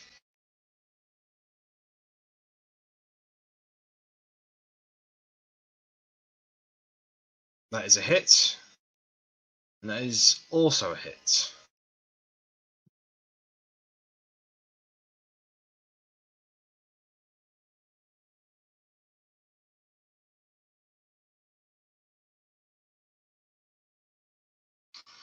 So, magical piercing, sneak and poison. So what part of the... 14 damage is poison of the sneak. Oh yes, the 9 plus 5.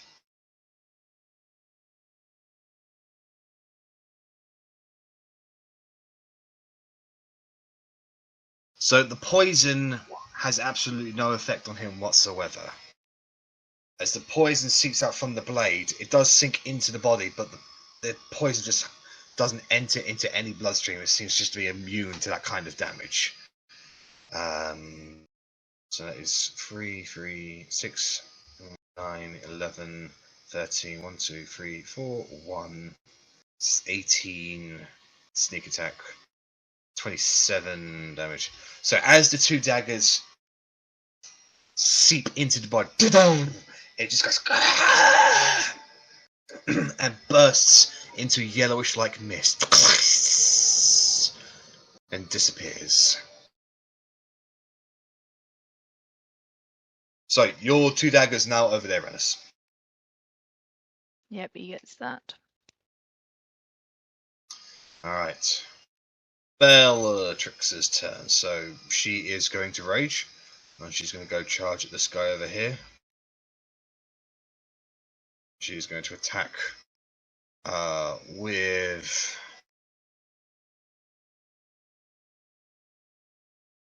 her Wade Glaive.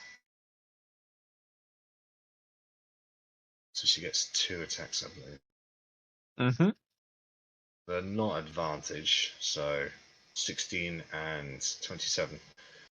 This guy will also shield, so it will protect him from the first attack, but not the second one. So it's 12 piercing damage. That will be reduced because it's not a magical, I think. Yeah, okay.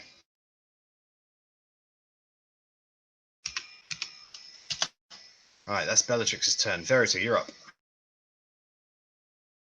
Yo. So, question: Yep. how far can I go on the broom? How far can you go on the broom? Like, what's my speed on the broom? Let's have a look, sees. Broom of flying, right? I think it's like 40. It has a flying speed of 50 feet. Close. Do you weigh over 200 pounds, Verity? I don't think so. Then you don't. If you have over 200 pounds on you, then the speed becomes 30 feet for the broom. But as it stands, it's 50 feet. Okay, so 50 feet. And am I in melee with this one? No. No, I'm not in melee. Okay, so I'm just gonna fly like up and slightly at an angle, like over to here. Yep. So I'm like 50 feet away. And then I'm gonna guiding bolt. I'll guiding bolt as I'm flying away. Just an over-the-shoulder yeet. Yay! This spirit empty. Yeet. Alright, go ahead and make an attack roll, please. Yeah, yeet. That's it. Roll damage. Okay, how many? It's 4. 48.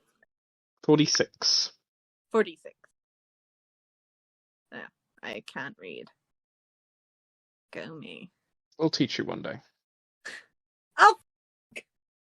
Please Well, roll a my d100 for me, charge. please.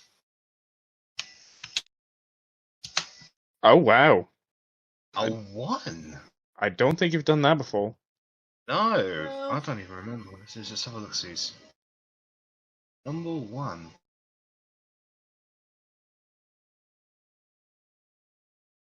Oh! Roll on this table at the start of each of your turns for the next minute, ignoring the result on subsequent rolls. So you've just got yourself 10 wild magic surges. Oh my god. So I as am Verity disappearing blasts to be this, Guys, this doesn't feel good. she says this as she starts crackling with this bluish like mist energy. The air around her starts to crack. Don't look good. She looks like she's about to explode. I think this is worse than that. Alright, so that is Verity's turn. Alright, so the Ancient Spirit. So this one down here, who's just been hit by the thing, is going to fly up, get within 10 feet of you, Verity. And can you make a wisdom saving throw as its face just becomes this horrific skeletal-like figure?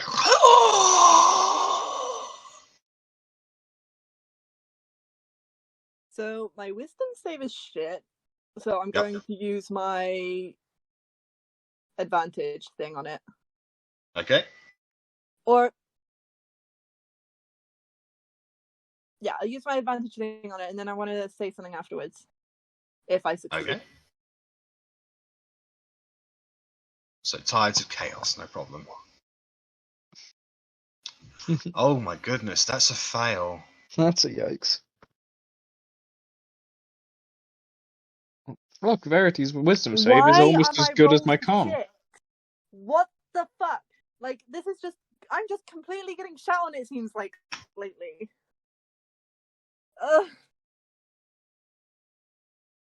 Alright, so you are frightened by this creature. Only frightened. And can you roll a d4, please? Look. As you were like, ah! Your body undergoes a metamorphosis. And you, in that precise moment, age. And you get 30 years older in that instant. In that instant, Verity has become a middle-aged woman. Your clothes remain pretty much the same size, so they're very tight-fitting on you at the moment. Well, no, Wow. because, like, of my halfling size, I would imagine I would stay small. Oh yeah, but still, there's a difference between 16-year-old It's just, like, a little bit tight Verity around the collar and and shit. 46-year-old Verity.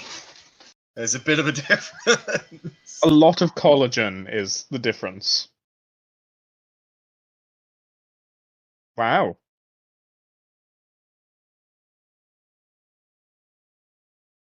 It can be returned, just if you want to go back to being, your younger self, just so you know. But this is pretty much what happened.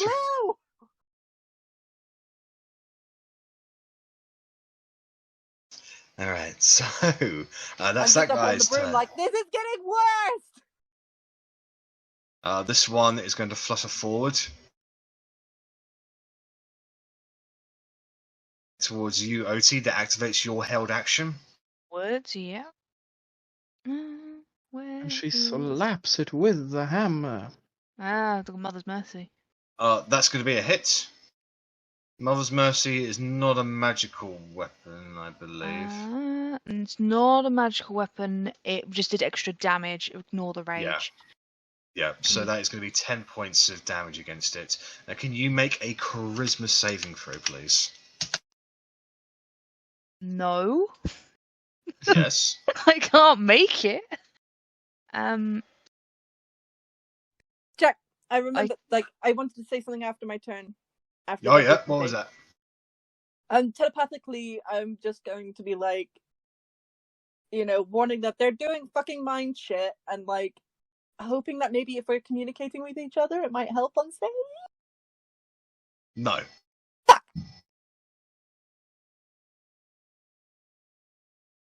I'm going to re-roll that with a Dominable. Okay, go right ahead. I have to take the next roll, though. Yep. That's better. Alright, so this thing forms up into a small ball and tries to force itself inside your body. However, you were able to shake off the effect and you dispel the creature from your body. Bitch, this ain't your body. Right. Consent, bitch! This one is going to flutter towards Bellatrix, and she's going to need to make a charisma saving throw as well. I'm glad we killed the one up by me first. That is also a success, so she's able to shake off whatever effect that the spirit is having on her. And that's going to bring us to the top of the round. Otti, you're up. So I'm going to... This is why it's called the test of wills. Whose will? I'm going to do Green Flame Blade. Okay. Because it's very rare I actually do it. And you know what? It sucks, but I'm still going to do it anyway for the extra damage. So this will make it magical. Okay. So it's a cantrip it's a cantrip, so I use it to cast, use a bonus action to do an attack. Alright then. So it's that. That's a hit. Plus 12. So 30 points of damage. Yeah. Oof. Okay. So, with taking Mother's Mercy in your hands, it wreathes itself in the green flame. You slash at the spirit and get it right across the middle. And the spirit fluctuates within itself. It did not enjoy that whatsoever, and it's now faltering in its form, almost as if it's about to burst just from its presence. And I'm just going to stare it down. Alright then. So Watchers of the Ancestors' turn. So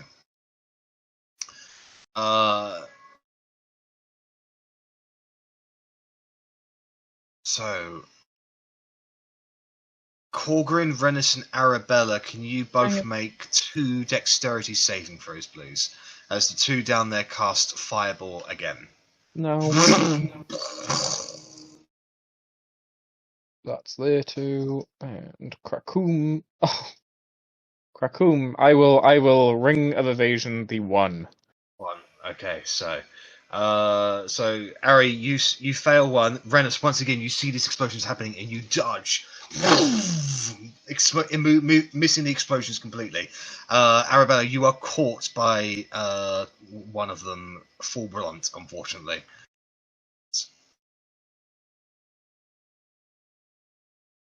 Oof. Oof. So that's 36 plus 20, 56 damage. 7, Halved. 56 damage. So halved for Rennas, half for Korgrin will be 28 points of fire damage. Mm-hmm. And Arri, are you going to be using Absorb Elements again? Nah, not for this one. Okay. So you succeeded on the first one, so that's going to be 14 points of fire damage, and then 27 points of fire damage. Okay, so 43, 41, 41. Yeah. I think I did that math wrong again. I think it's... Oh, Zach, can you math for me, please? So you succeeded the first, failed the second, so 29 halved, 14, plus 27, 41. so 31, 41, yes. Thank you. Right. And this Watcher of the Ancestors over there is going to cast Blur on itself. So you just see it just become a blurry version. Which one's that? Sorry, bottom right, bottom left? That one over there. Okay, the one with Bella. Gotcha. And he is going to sift away up here, giving Bellatrix an opportunity attack, but at disadvantage. Still a hit. 17 piercing damage, reduced to 8. Okay. Still needs to make a con save, though. Yes, he does, yeah. It needs to make a con save, because it's a concentration. Ah, yeah. Shouting it out. 15, that is a success. Alright, so that's going to bring us to Korgrin's turn. Well, first thing, I will move Spiritual Weapon 20 feet to the blurred one, so just in that direction. 5, 10, 15, 20. So this one's looking ultra fucked up. Yep. This one's not even blooded. This one is currently glowing with the radiant energy. So any attack against it has advantage. Oh, true. But it's not blooded, though, correct? Its form is definitely lessened. It has been hurt. Okay. And then the one on the left hasn't been touched at all, and we haven't made any damage to the Watchers. This damage down here, this one down here has been hurt. Actually, has he been hurt? That's it. Yeah, he has been. Oh, yeah, that one, hurt, yes. Yeah. That one has been, yes. Okay. Then I will take... So where is a 20-foot radius from, say, Rennas? Oof. I will move to there, which should be... Nope. One more. There. And then I just need to check. 55 feet to the one by Verity. It is up in the air, I know that, but I That's can't right. imagine So it's... they are 40 feet. That one's 40 feet in the air at the moment, so... Do I need to calculate the hypotenuse? What's the range on what you're trying to do? Let me check first, I suppose. Because I was thinking of also guiding bolting. Oh, if it's guiding bolt, it's 120 120. feet, definitely. Yeah, I'm fine. Definitely within range, yeah. Then I will just do a... I'll do a 3rd level guiding bolt. Alright then. So go ahead and make an attack roll at advantage, please. Yup. Yeah, yeet! That's a hit. Roll damage. 8d6. Kerplow! Oh, kaplow! Lovely. So Verity, as this horrifying visage has aged you magically in a way that you never expected, it is then hit by a guiding bolt coming down from Korgrin, and you just see it explode. Stardust and sprinkles from where its existence once was, now just nothing but mist. And if you look at Korgrin, there's just 2 big thumbs up kind of wrapped around a weapon and a shield, and it's just, alright, the battle. I guess anything else, leaving this Korgrin? guy ghosted. Oh, fuck. The cloud boozer. The crowd boozer. The crowd boos. Verity invents sunglasses and puts them on in that moment. Mm-hmm. Yay! Right, Arrabella, Okay, Arrabella, it's your I turn. just aged 30 years. 46-year-old Verity. Or is it 45-year-old Verity? 46. I think she was 17. She was nearly 18. Yeah. And then she went down 1 year, which was 16. Yeah. Alright. Arrabella, what would you like to do? Sheep a tapping.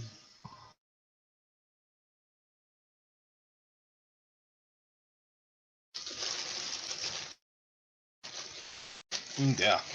Ripperoni. Yep. Now, your younger sister is clearly older than you. Your mother. But, I think your younger sister would probably be older than your mum. More roughly the same age. Okay. Well, Mum's dead, so you know. Wow. Alright, so Hunter's Mark on one by Yes. Otti. Thank you Go very and much. make a shot, please. That's a hit. Go ahead and roll damage. Ooh. Alright. Oh wow. So, Any other? Oh, sorry. so as the arrow strikes this creature through the centre, it bursts into mist itself. Okay, and then my second shot will be at the one by Bellatrix. Alright, then make an attack roll. That is a hit. Roll damage. And another arrow. This one goes straight through its neck. It fluctuates and kind of buoyancies on the spot, clearly taking some form of damage from it. But that was the first type of damage it has taken, so it's still pretty healthy. Okay, that's me. All right, then. I'm going to move Rennas, again, actually. Go ahead. Rennas, you're up. Rennas is alive in the form of Otti. Wow. So, picking up my daggers, is that a free action or a bonus action? That'll be a free action because you have got fast hands. Winner, winner. So, 15 feet up there, 15 feet down here. Picked up the daggers, and then bonus action to dash and stabby stab with my vicious dagger. Well done. 15 to hit. That's a hit. Take 8 piercing damage. Rah! When you No, get is sneak neat. attack applies. Oh, sneak attack, of course it does. That's why I went for that one. I'm paying attention as usual. I'm just going to roll the whole thing again because it's easier. So 20. Oh, exactly the same number anyway. 22 sneak. So dashing across the floor, you sink the dagger into it. It bounces away. Ah! It's certainly taken a lot of damage, but it's still standing. Or floating, even. Okie doke, that is me.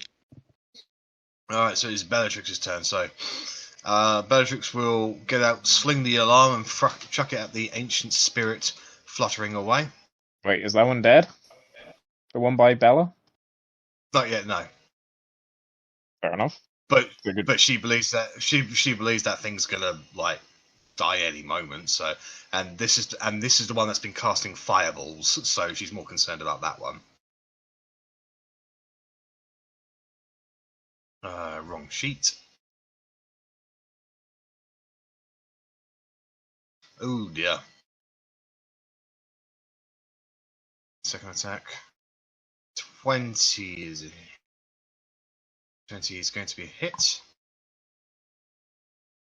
So that's 9 magical bludgeoning damage against it, and it needs to make a con save.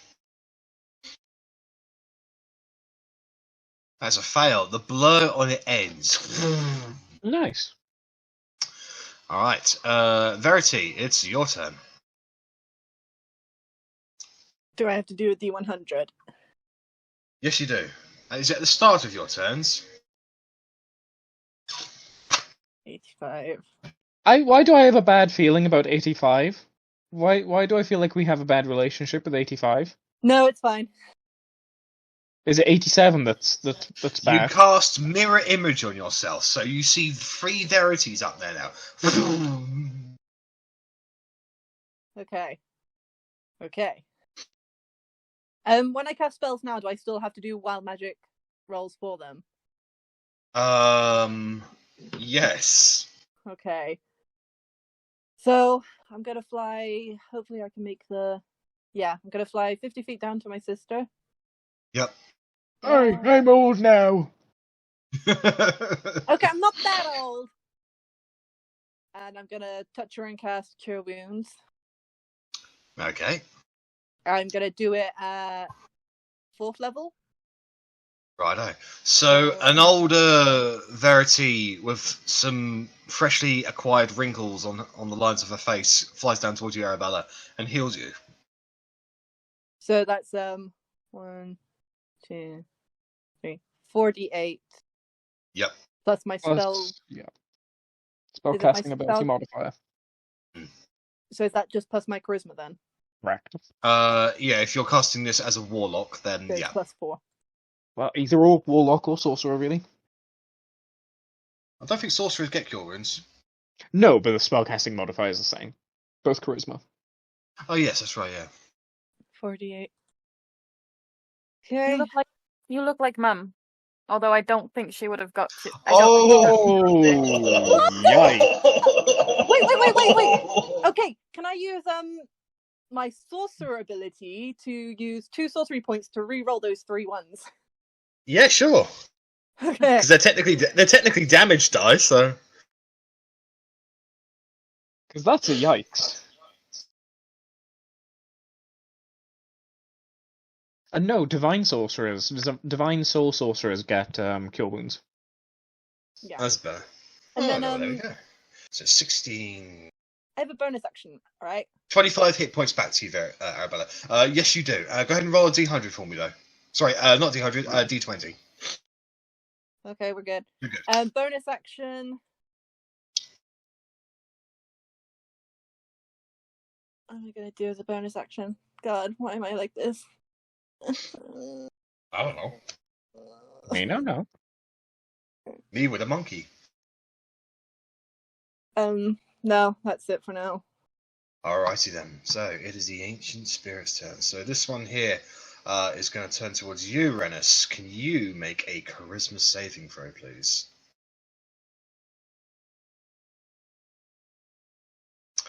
You were able to resist this creature trying to possess you, and you throw it out of your body. Right, that brings us to Otti's turn. So I am going to come up here. I'll go there. She's coming up, so you better get this party started. And I'm going to do Thunder Wave at 2nd level. Alrighty then. Go. He needs to make a Constitution saving throw, is that right?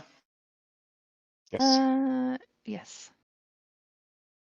12! That is a fail. So. Ignore the 9 because apparently I still had Green Flame Blade. So it's 11 points of thunder damage against it. So you'll hear a and the head just bob, kind of like those Hawaii little bobbleheads. It's definitely had a fright taken out of it, but it's still functioning. Does it get knocked back? No, it's immune to prone. But does it get knocked back? And then he gets up again. It's not prone. It's pushed backwards, kind of thing. I suppose it could be pushed backwards by 5 feet, but it won't be able to be knocked prone. It's immune to that. So it's automatically pushed back 10 feet. Well, it can't go back any further than that. So okay, that's fine. That's fine. Just leave me and my pedanticness. And I'm going to take a step this way. I'm like, okay. God knows I'm here.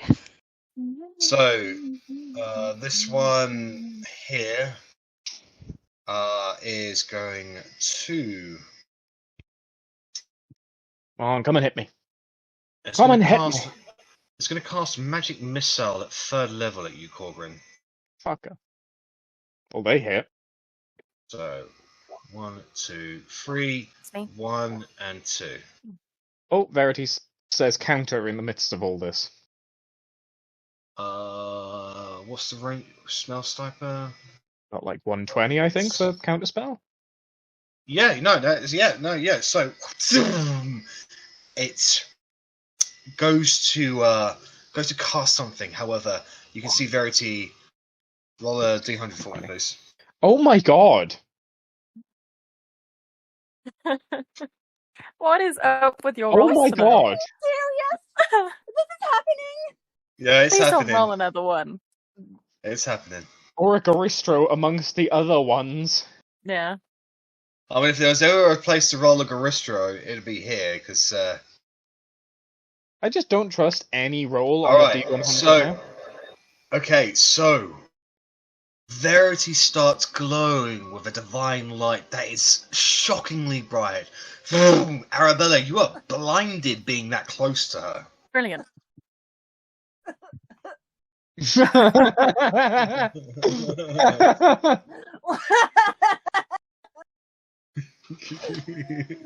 Okay, these two down here, they are going to cast... they are going to cast Magic Missile at 2nd level, 1 at Rennas and 1 at Verity. So here against Rennas. 1, 2. Alright, so you take 10 points of force damage, Rennas, and now against Verity. Yes, not nice as a Rennas. 8, 11, 14 points of force damage against you, Verity. Can you... So you have mirror image on yourself at the moment.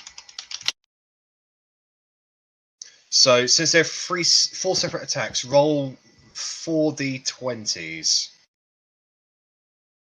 What should be a 20 amongst these now? Well, there's the one. Alright, so the first one would actually get you. So you would take the 4 points of force damage. The second one... Oh, mate. High-level spells. Oh, God.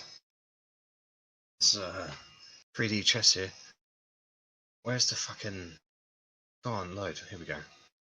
We do 6 or higher. 8. So, yeah. So, second one takes the shot.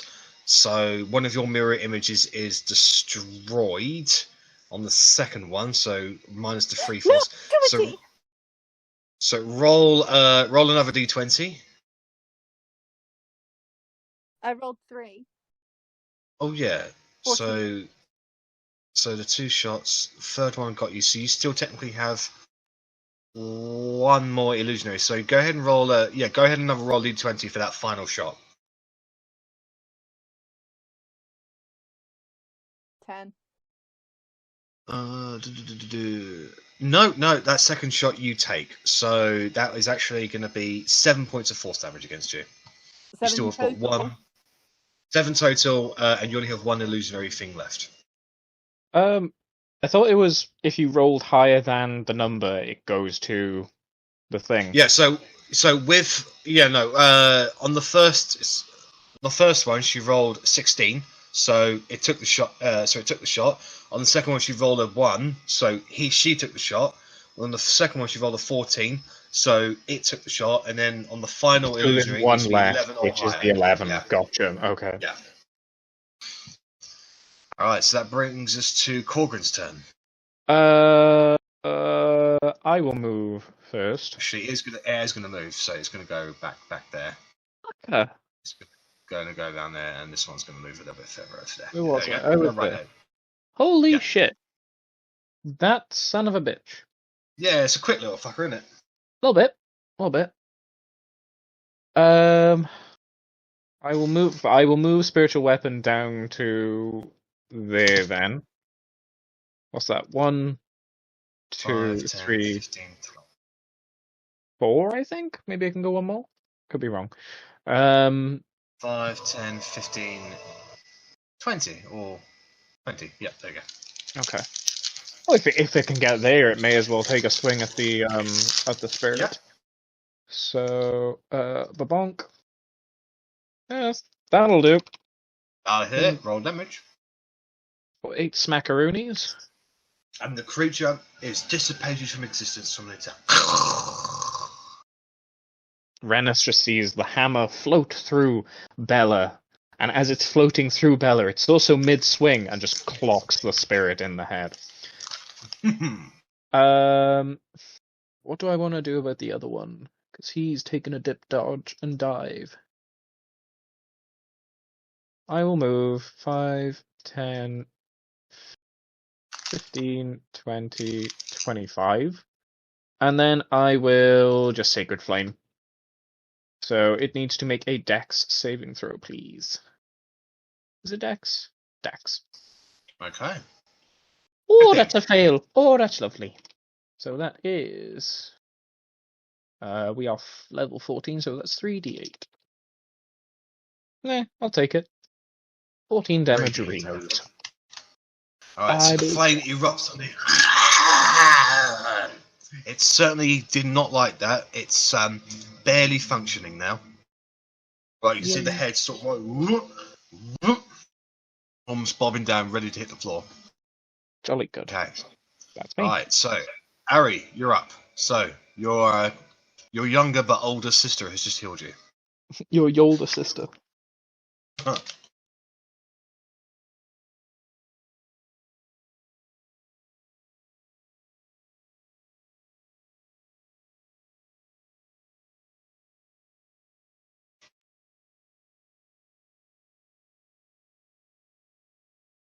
No, so the way it works, where is it? She rolled 75. So you're briefly blinded, but you don't have to be. If you stay within 5 feet of her, you will remain blinded. So it was just in that momentary start. You're like, oh god! But if you move away, your eyes will readjust, and you'll be able to take your turn as normal. But if you stay there, you will continue to be blinded. Okay. So as you sort of moving away, you're just rolling your eyes. Oh god, that was so bright. But your eyes, you blink, your eyes are focusing again. You can see around you. Verity is very bright at the moment.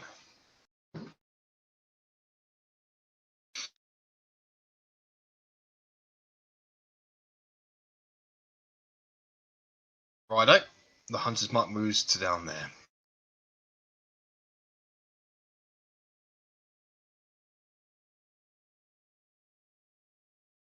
Alright. 1, 2, 5. That will hit, but it's going to use the first level spell to cast shield. Bouncing the arrow off of it. That one will hit it. Go ahead and roll damage. 13 magical piercing damage. You get one into one of its eye sockets. Oh. Certainly hurt it. You did a fair amount of damage on that first attack, actually. Right. Do you want to move anywhere else, Arrabella? I'm good. Alrighty. Rennas, you're up. Okie doke. Rennas starts strolling towards the ancestor thing on his left. As he does so, he tucks away his used dagger of venom and pulls out his unused dagger of venom. And assuming that's a free action, I'm not going to activate it. I just want to swap them over. Okay. I will stab with both. So, Alrighty then. dagger of venom to start. 14 to hit. That will hit it, but he's going to use a reaction to cast shield. Okie doke. Bouncing you off. I very much doubt my second one's going to hit then. 12 to hit. No. So I just 12. stand there with the 2 daggers going. Just bouncing off of the shield. And that be me. Alright, so Bellatrix is going to use her Sling the Alarm on the one by you, Rennas. That'll hit. So the pelt just hits it square in the forehead, cracking the armor on it, and the cracks just seep through around the entire body, and the whole thing just explodes. She's like, "Oh wow!" She turns around and throws the X1 now down towards where Otti is. And misses completely. Damn it! She's going to move closer. 5, 10, 15, 20, 25, 30. Right, Verity, can you roll a D100 for me, please? I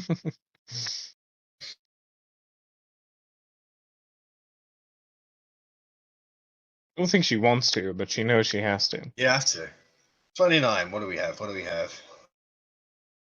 Oh, you can teleport up to 60 feet to a non-occupied space of your choice that you can see.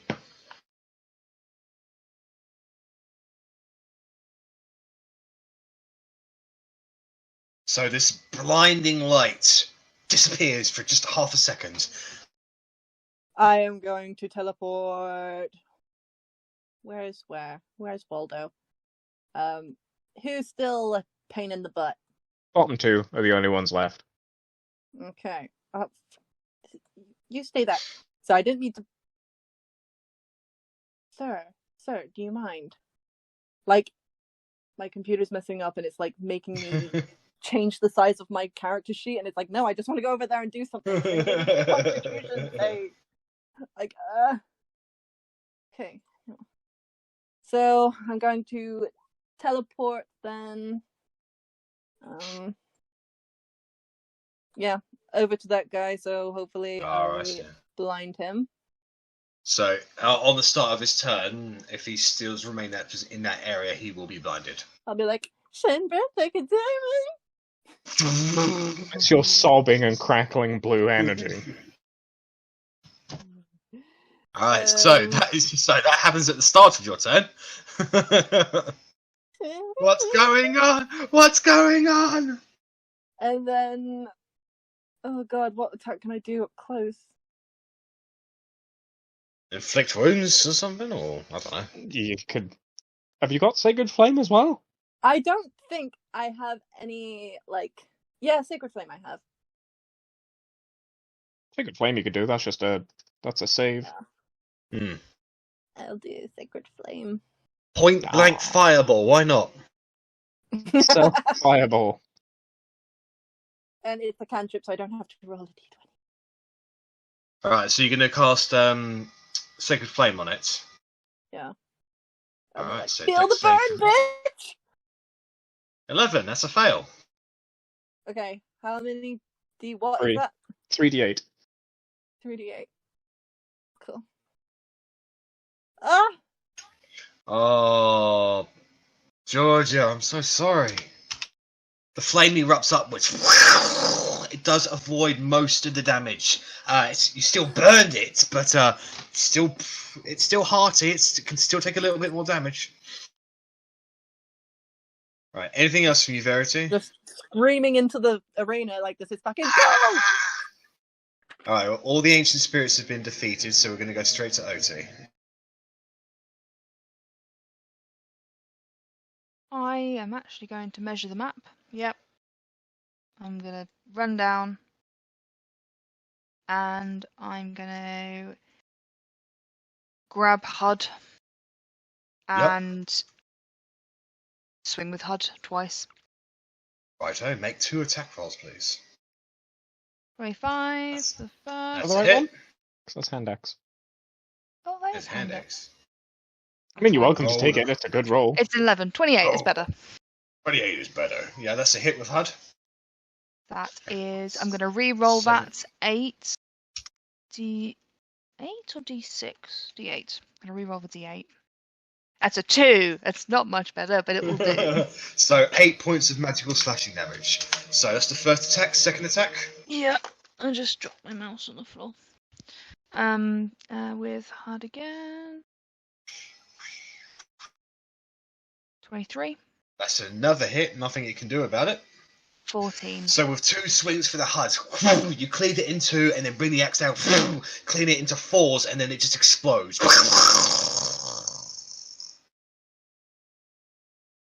And I take a step closer to Bella and nod. Right. There's the Watchers of the Ancestors' turn.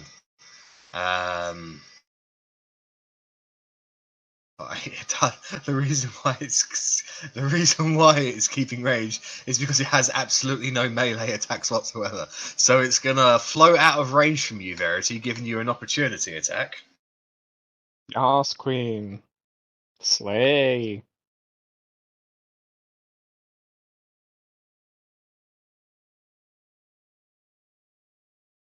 Uh, 14 will hit it, and it has used all of its first level spells, so it can't use shield. That's an attack again. You have to That's roll the got damage. damage. Remember? So that is bludgeoning. That's reduced. You don't have any strength modifiers, so that's going to be just 2 points of bludgeoning damage. So as it floats away, you quickly pull out your quarterstaff and you just bonk it on the head. Bonk. It turns around towards you and it's going to fire 2 fire rays at you. Oh. So first attack, second attack. 23 and 17. I believe they both hit you, Verity. Still does have one mirror image up. That's right. Go ahead and roll a d20. Oh, so close. One off. All right, and now roll for the second attack as well, because they're 2 individual attacks. No. All right, so unfortunately you will be taking 17 points of fire damage, Verity, as you're hit with 2 rays fire out from its slotted eyes. Hit you square in the chest. All right, Korgrin, you're up. I will move 5, 10, 15, 20, 25.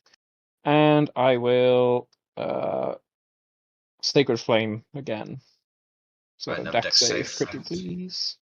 I mean, he should be good at this, He is not but good they're at this. just rolling bad. They've got a +3 to this, which is, pretty good in terms of seeing as though Yeah, it's that's- proficiency. That's better than my Alright. dexterity. So the flames erupts upwards, and you can see there's loads of cracks over its mask now. It's so fragile, you think just a simple flick could beat it. Anything else from you, Korgrin? No, that's me. Alright, Arri, you're up. Okay. 5, 10, and I'm gonna shoot it. Alright, go ahead and roll make an attack roll, please. That's a hit. You don't need to roll damage, it only had 1 hit point left. Okay. Susie, arrow goes straight through into the cracks. It blows up.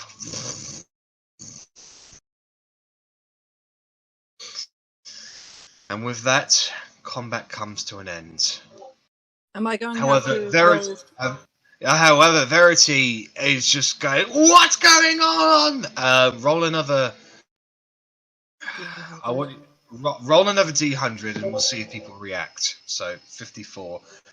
We have to take this step by step, unfortunately. Mm-hmm.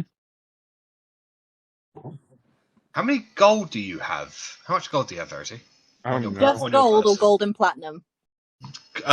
Gold. 55. So that is double to 110 in your pocket. That's I nice. don't believe that will make you encumbered, so your pockets don't explode, showering gold everywhere. So the rest of you just see this older Verity, her pockets just get suddenly fuller. And she's still crackling with energy. Is anybody going to react or do anything? Stay away, because don't when think she's there like is that, anything it's to do. dangerous. Yeah. Yeah, I mean, Bellatrix is going to be like, oh god, we've got to get away. I'll just try and pass reassuring words to Verity. Just, it's okay, it's only gone terribly wrong once. What are the chances of that happening again? Somebody hold her hair back while she does this. Like, Alright. just telepathically telling me to, like, chill, and I'm just like, I can't chill! Go ahead and roll another D100 for me, please. We've got 6 more to do. 72. Have you memorized what the Garistro is, by the way? Oh, roll a D4 for me, please.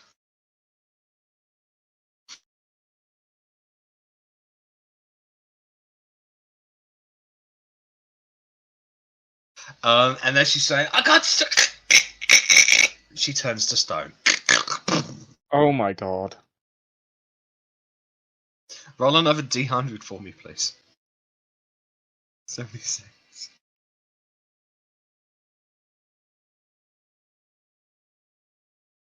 Roll a D12 for me, please. Oh, God.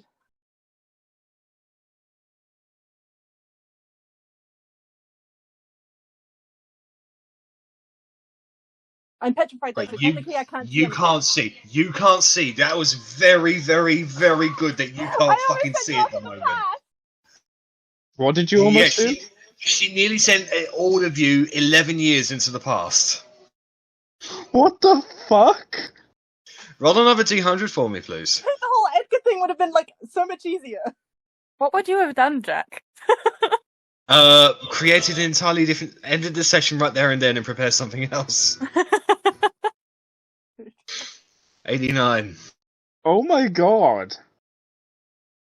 And Well, as good to know this 76 is to look out for. this stone Verity now becomes That is invisible. shining bright as hell. Yeah. Well, you're no longer shining bright because you are now invisible. 4. Roll another D100 for me, please. I really hope she hasn't gone to another dimension. Yeah, 52. This is crazy. Like, that's what roll Arri a would have said 1 telepathically anyway. again. All creatures, there are no hostile creatures within you, so this one has no effect. Roll another D100 for me, Wait, as you that's are not invisible anyone and in the stone. audience, i.e. No, they're not hostile to you. I mean, Vahan don't fucking like you, but he's not hostile. 4.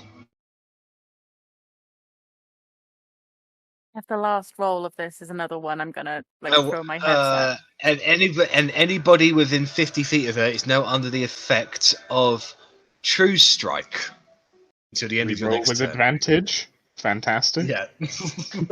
How many 2 more more. is this? 2 more. Another D100. Oh my god. 73.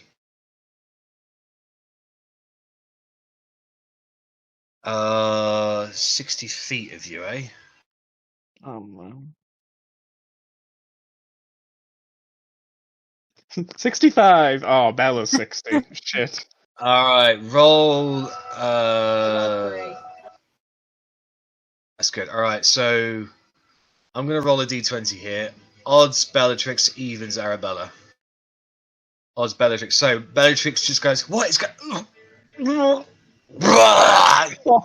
She throws up. She is now poisoned for the next 3 hours. Oh my god. Roll another d100 for me, please. Next one. 49. That is crazy. Unfortunately, this is a funny one, but unfortunately, it has no effect. And with that, the crackling energy within you dissipates. And about a few It's a minute seconds for the after invisibility that. to wear off. I don't know about the light. So, after another 20 seconds or so, Verity becomes completely visible. I'm still stone. Still stone. Bellatrix is still throwing up in a corner. So I will. Do I know that Bellatrix is poisoned, or Yes, you can clearly tell she's poisoned. I will go over to Bellatrix and apply Keatome's ointment. I've never used this. This is the ointment that smells like aloe vera that I took a little taste of and wasn't very pleasant. So she Greenfold. regains. Yep, all the way back then. So she regains 13 hit points. Ceases to be poisoned. As cured of any disease. Yeah. So if she's gotten Nice. like magical herpes from Otti, she doesn't have it anymore. Fuck you! Well, I mean, to be fair, Otti doesn't wash, so it's probably good. What? I mean... Leave me out of this. However, Verity is still. What pose is Verity currently frozen in at the moment? Crying. Like mid tantrum, like. So it would be like she would have landed like trying to get away, like just like touching her room like this, like Help me, guys. That's fine. Daddy Korgrin can fix this.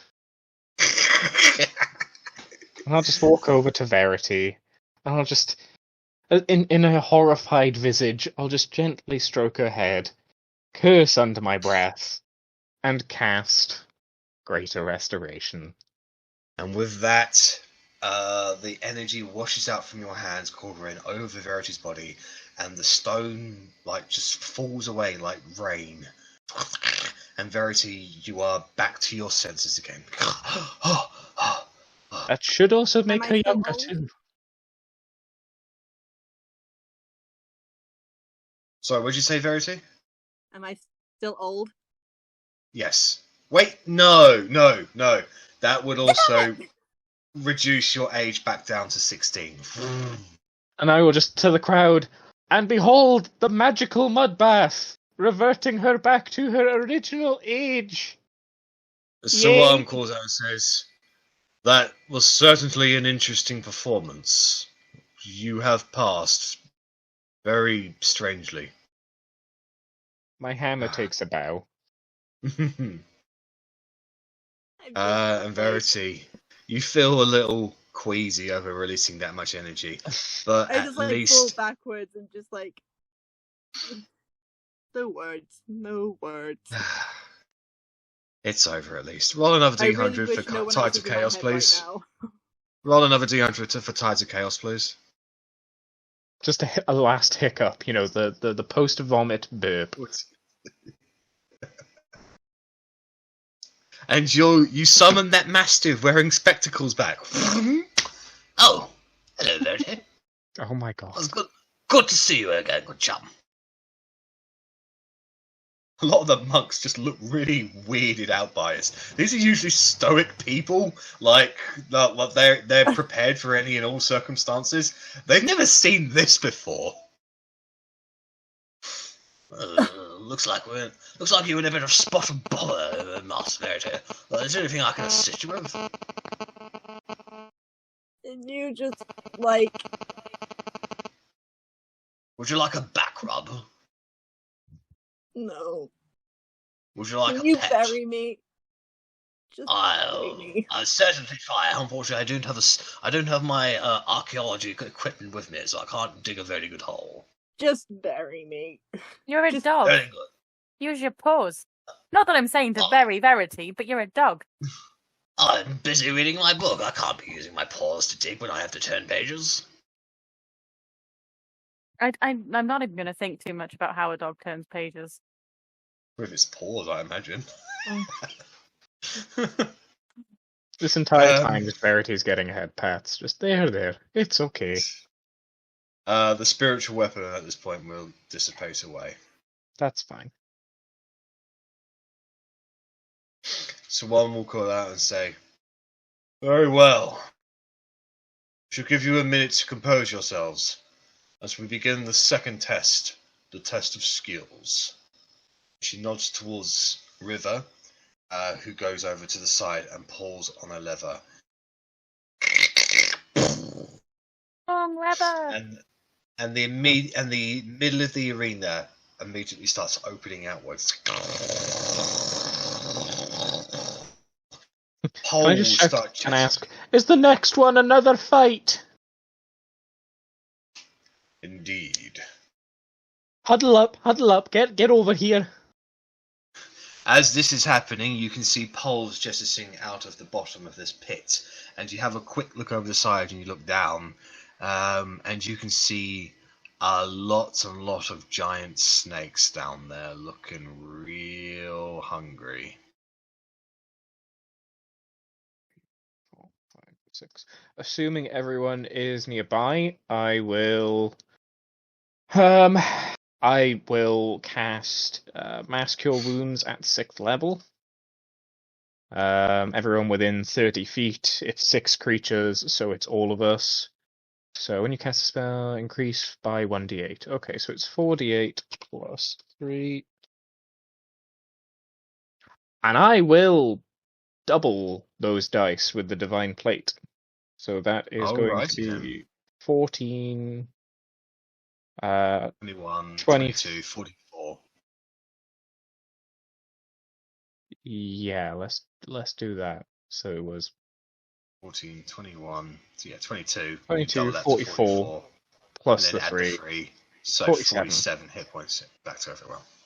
Everyone regains 47 hit points.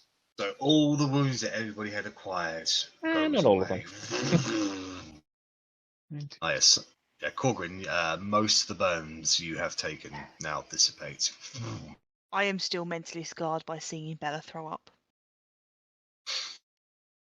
Nice gave her a pile of back vomit rub. over in the corner. I'm just gonna do some spell to point conversion. No worries. So, calls out now. Who will take this challenge? Who from the monastery, from the temple, from the monk will stand against them? And you can see 4 people from the stands jump down.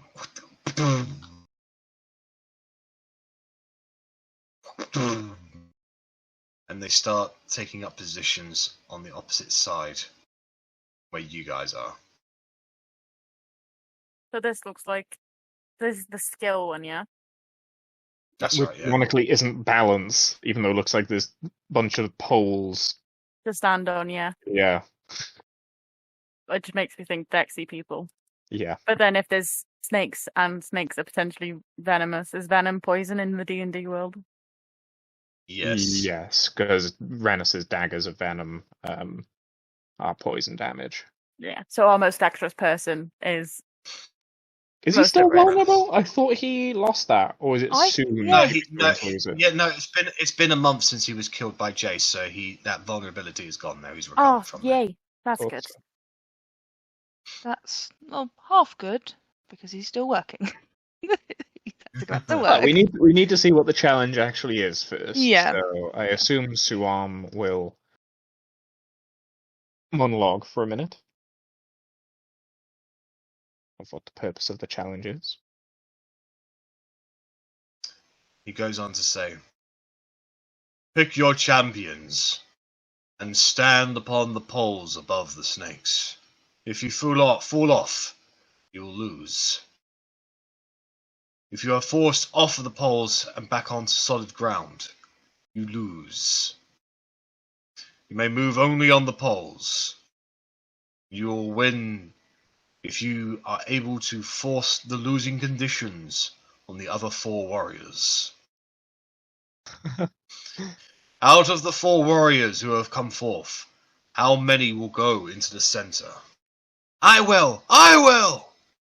And they immediately jump on. So let's go on to that one. So they immediately jump on into the center there.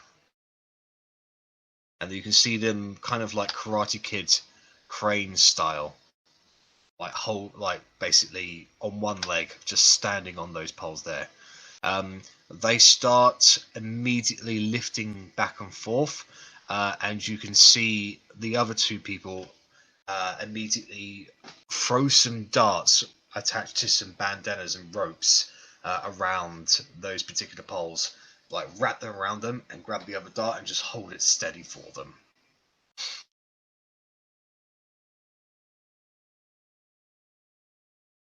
From the outsiders, who will challenge these two?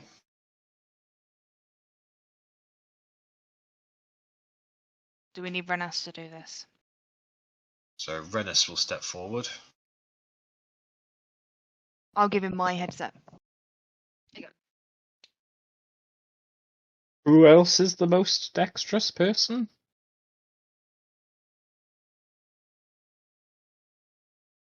Mine's a 0. Just to we may Question. as well. Yep. So I just need to check a couple things. Oh, so it's like a poll fight on posts. But who has a bunch of rope? Most of us do in general. Okay. Because as he's describing this, I'm going to ask whoever has rope to give it to me. Jack, what size would however much foot of rope I've got be? If you have a foot of rope, it's like regular size rope, so it'll fit it'll be a cord in your hand, effectively. Yeah, but is it like 30 feet of rope? Like, what size would that be? Would that be a medium? If you're getting out of your pack, it will be 50 feet of rope, unless you've used some of it and it was destroyed at some point in your adventure. In which case, I hope you were tracking how much of rope you lost. But if you're getting it from your pack, it'll be a straight up 50 feet. Anyone else if they had some? I lost mine in the ice caves, but I got it replaced in Jarashtakai.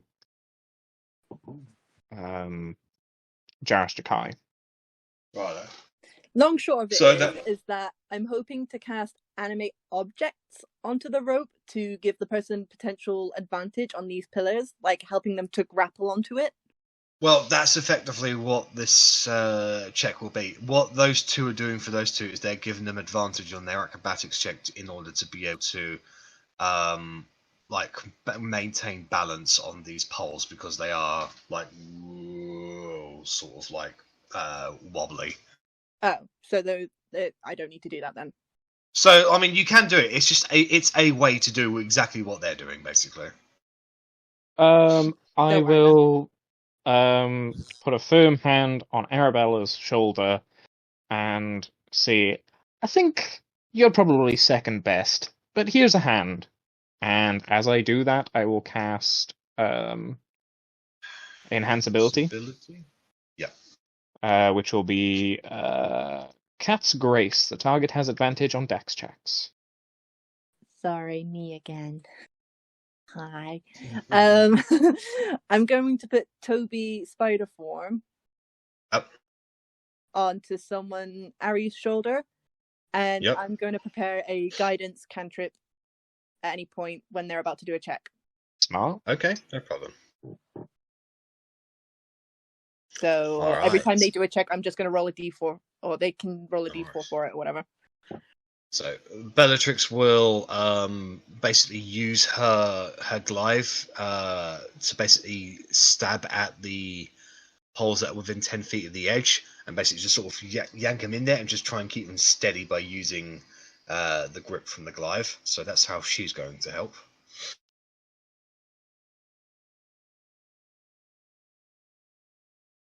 Otti, what would you like to do in this scenario?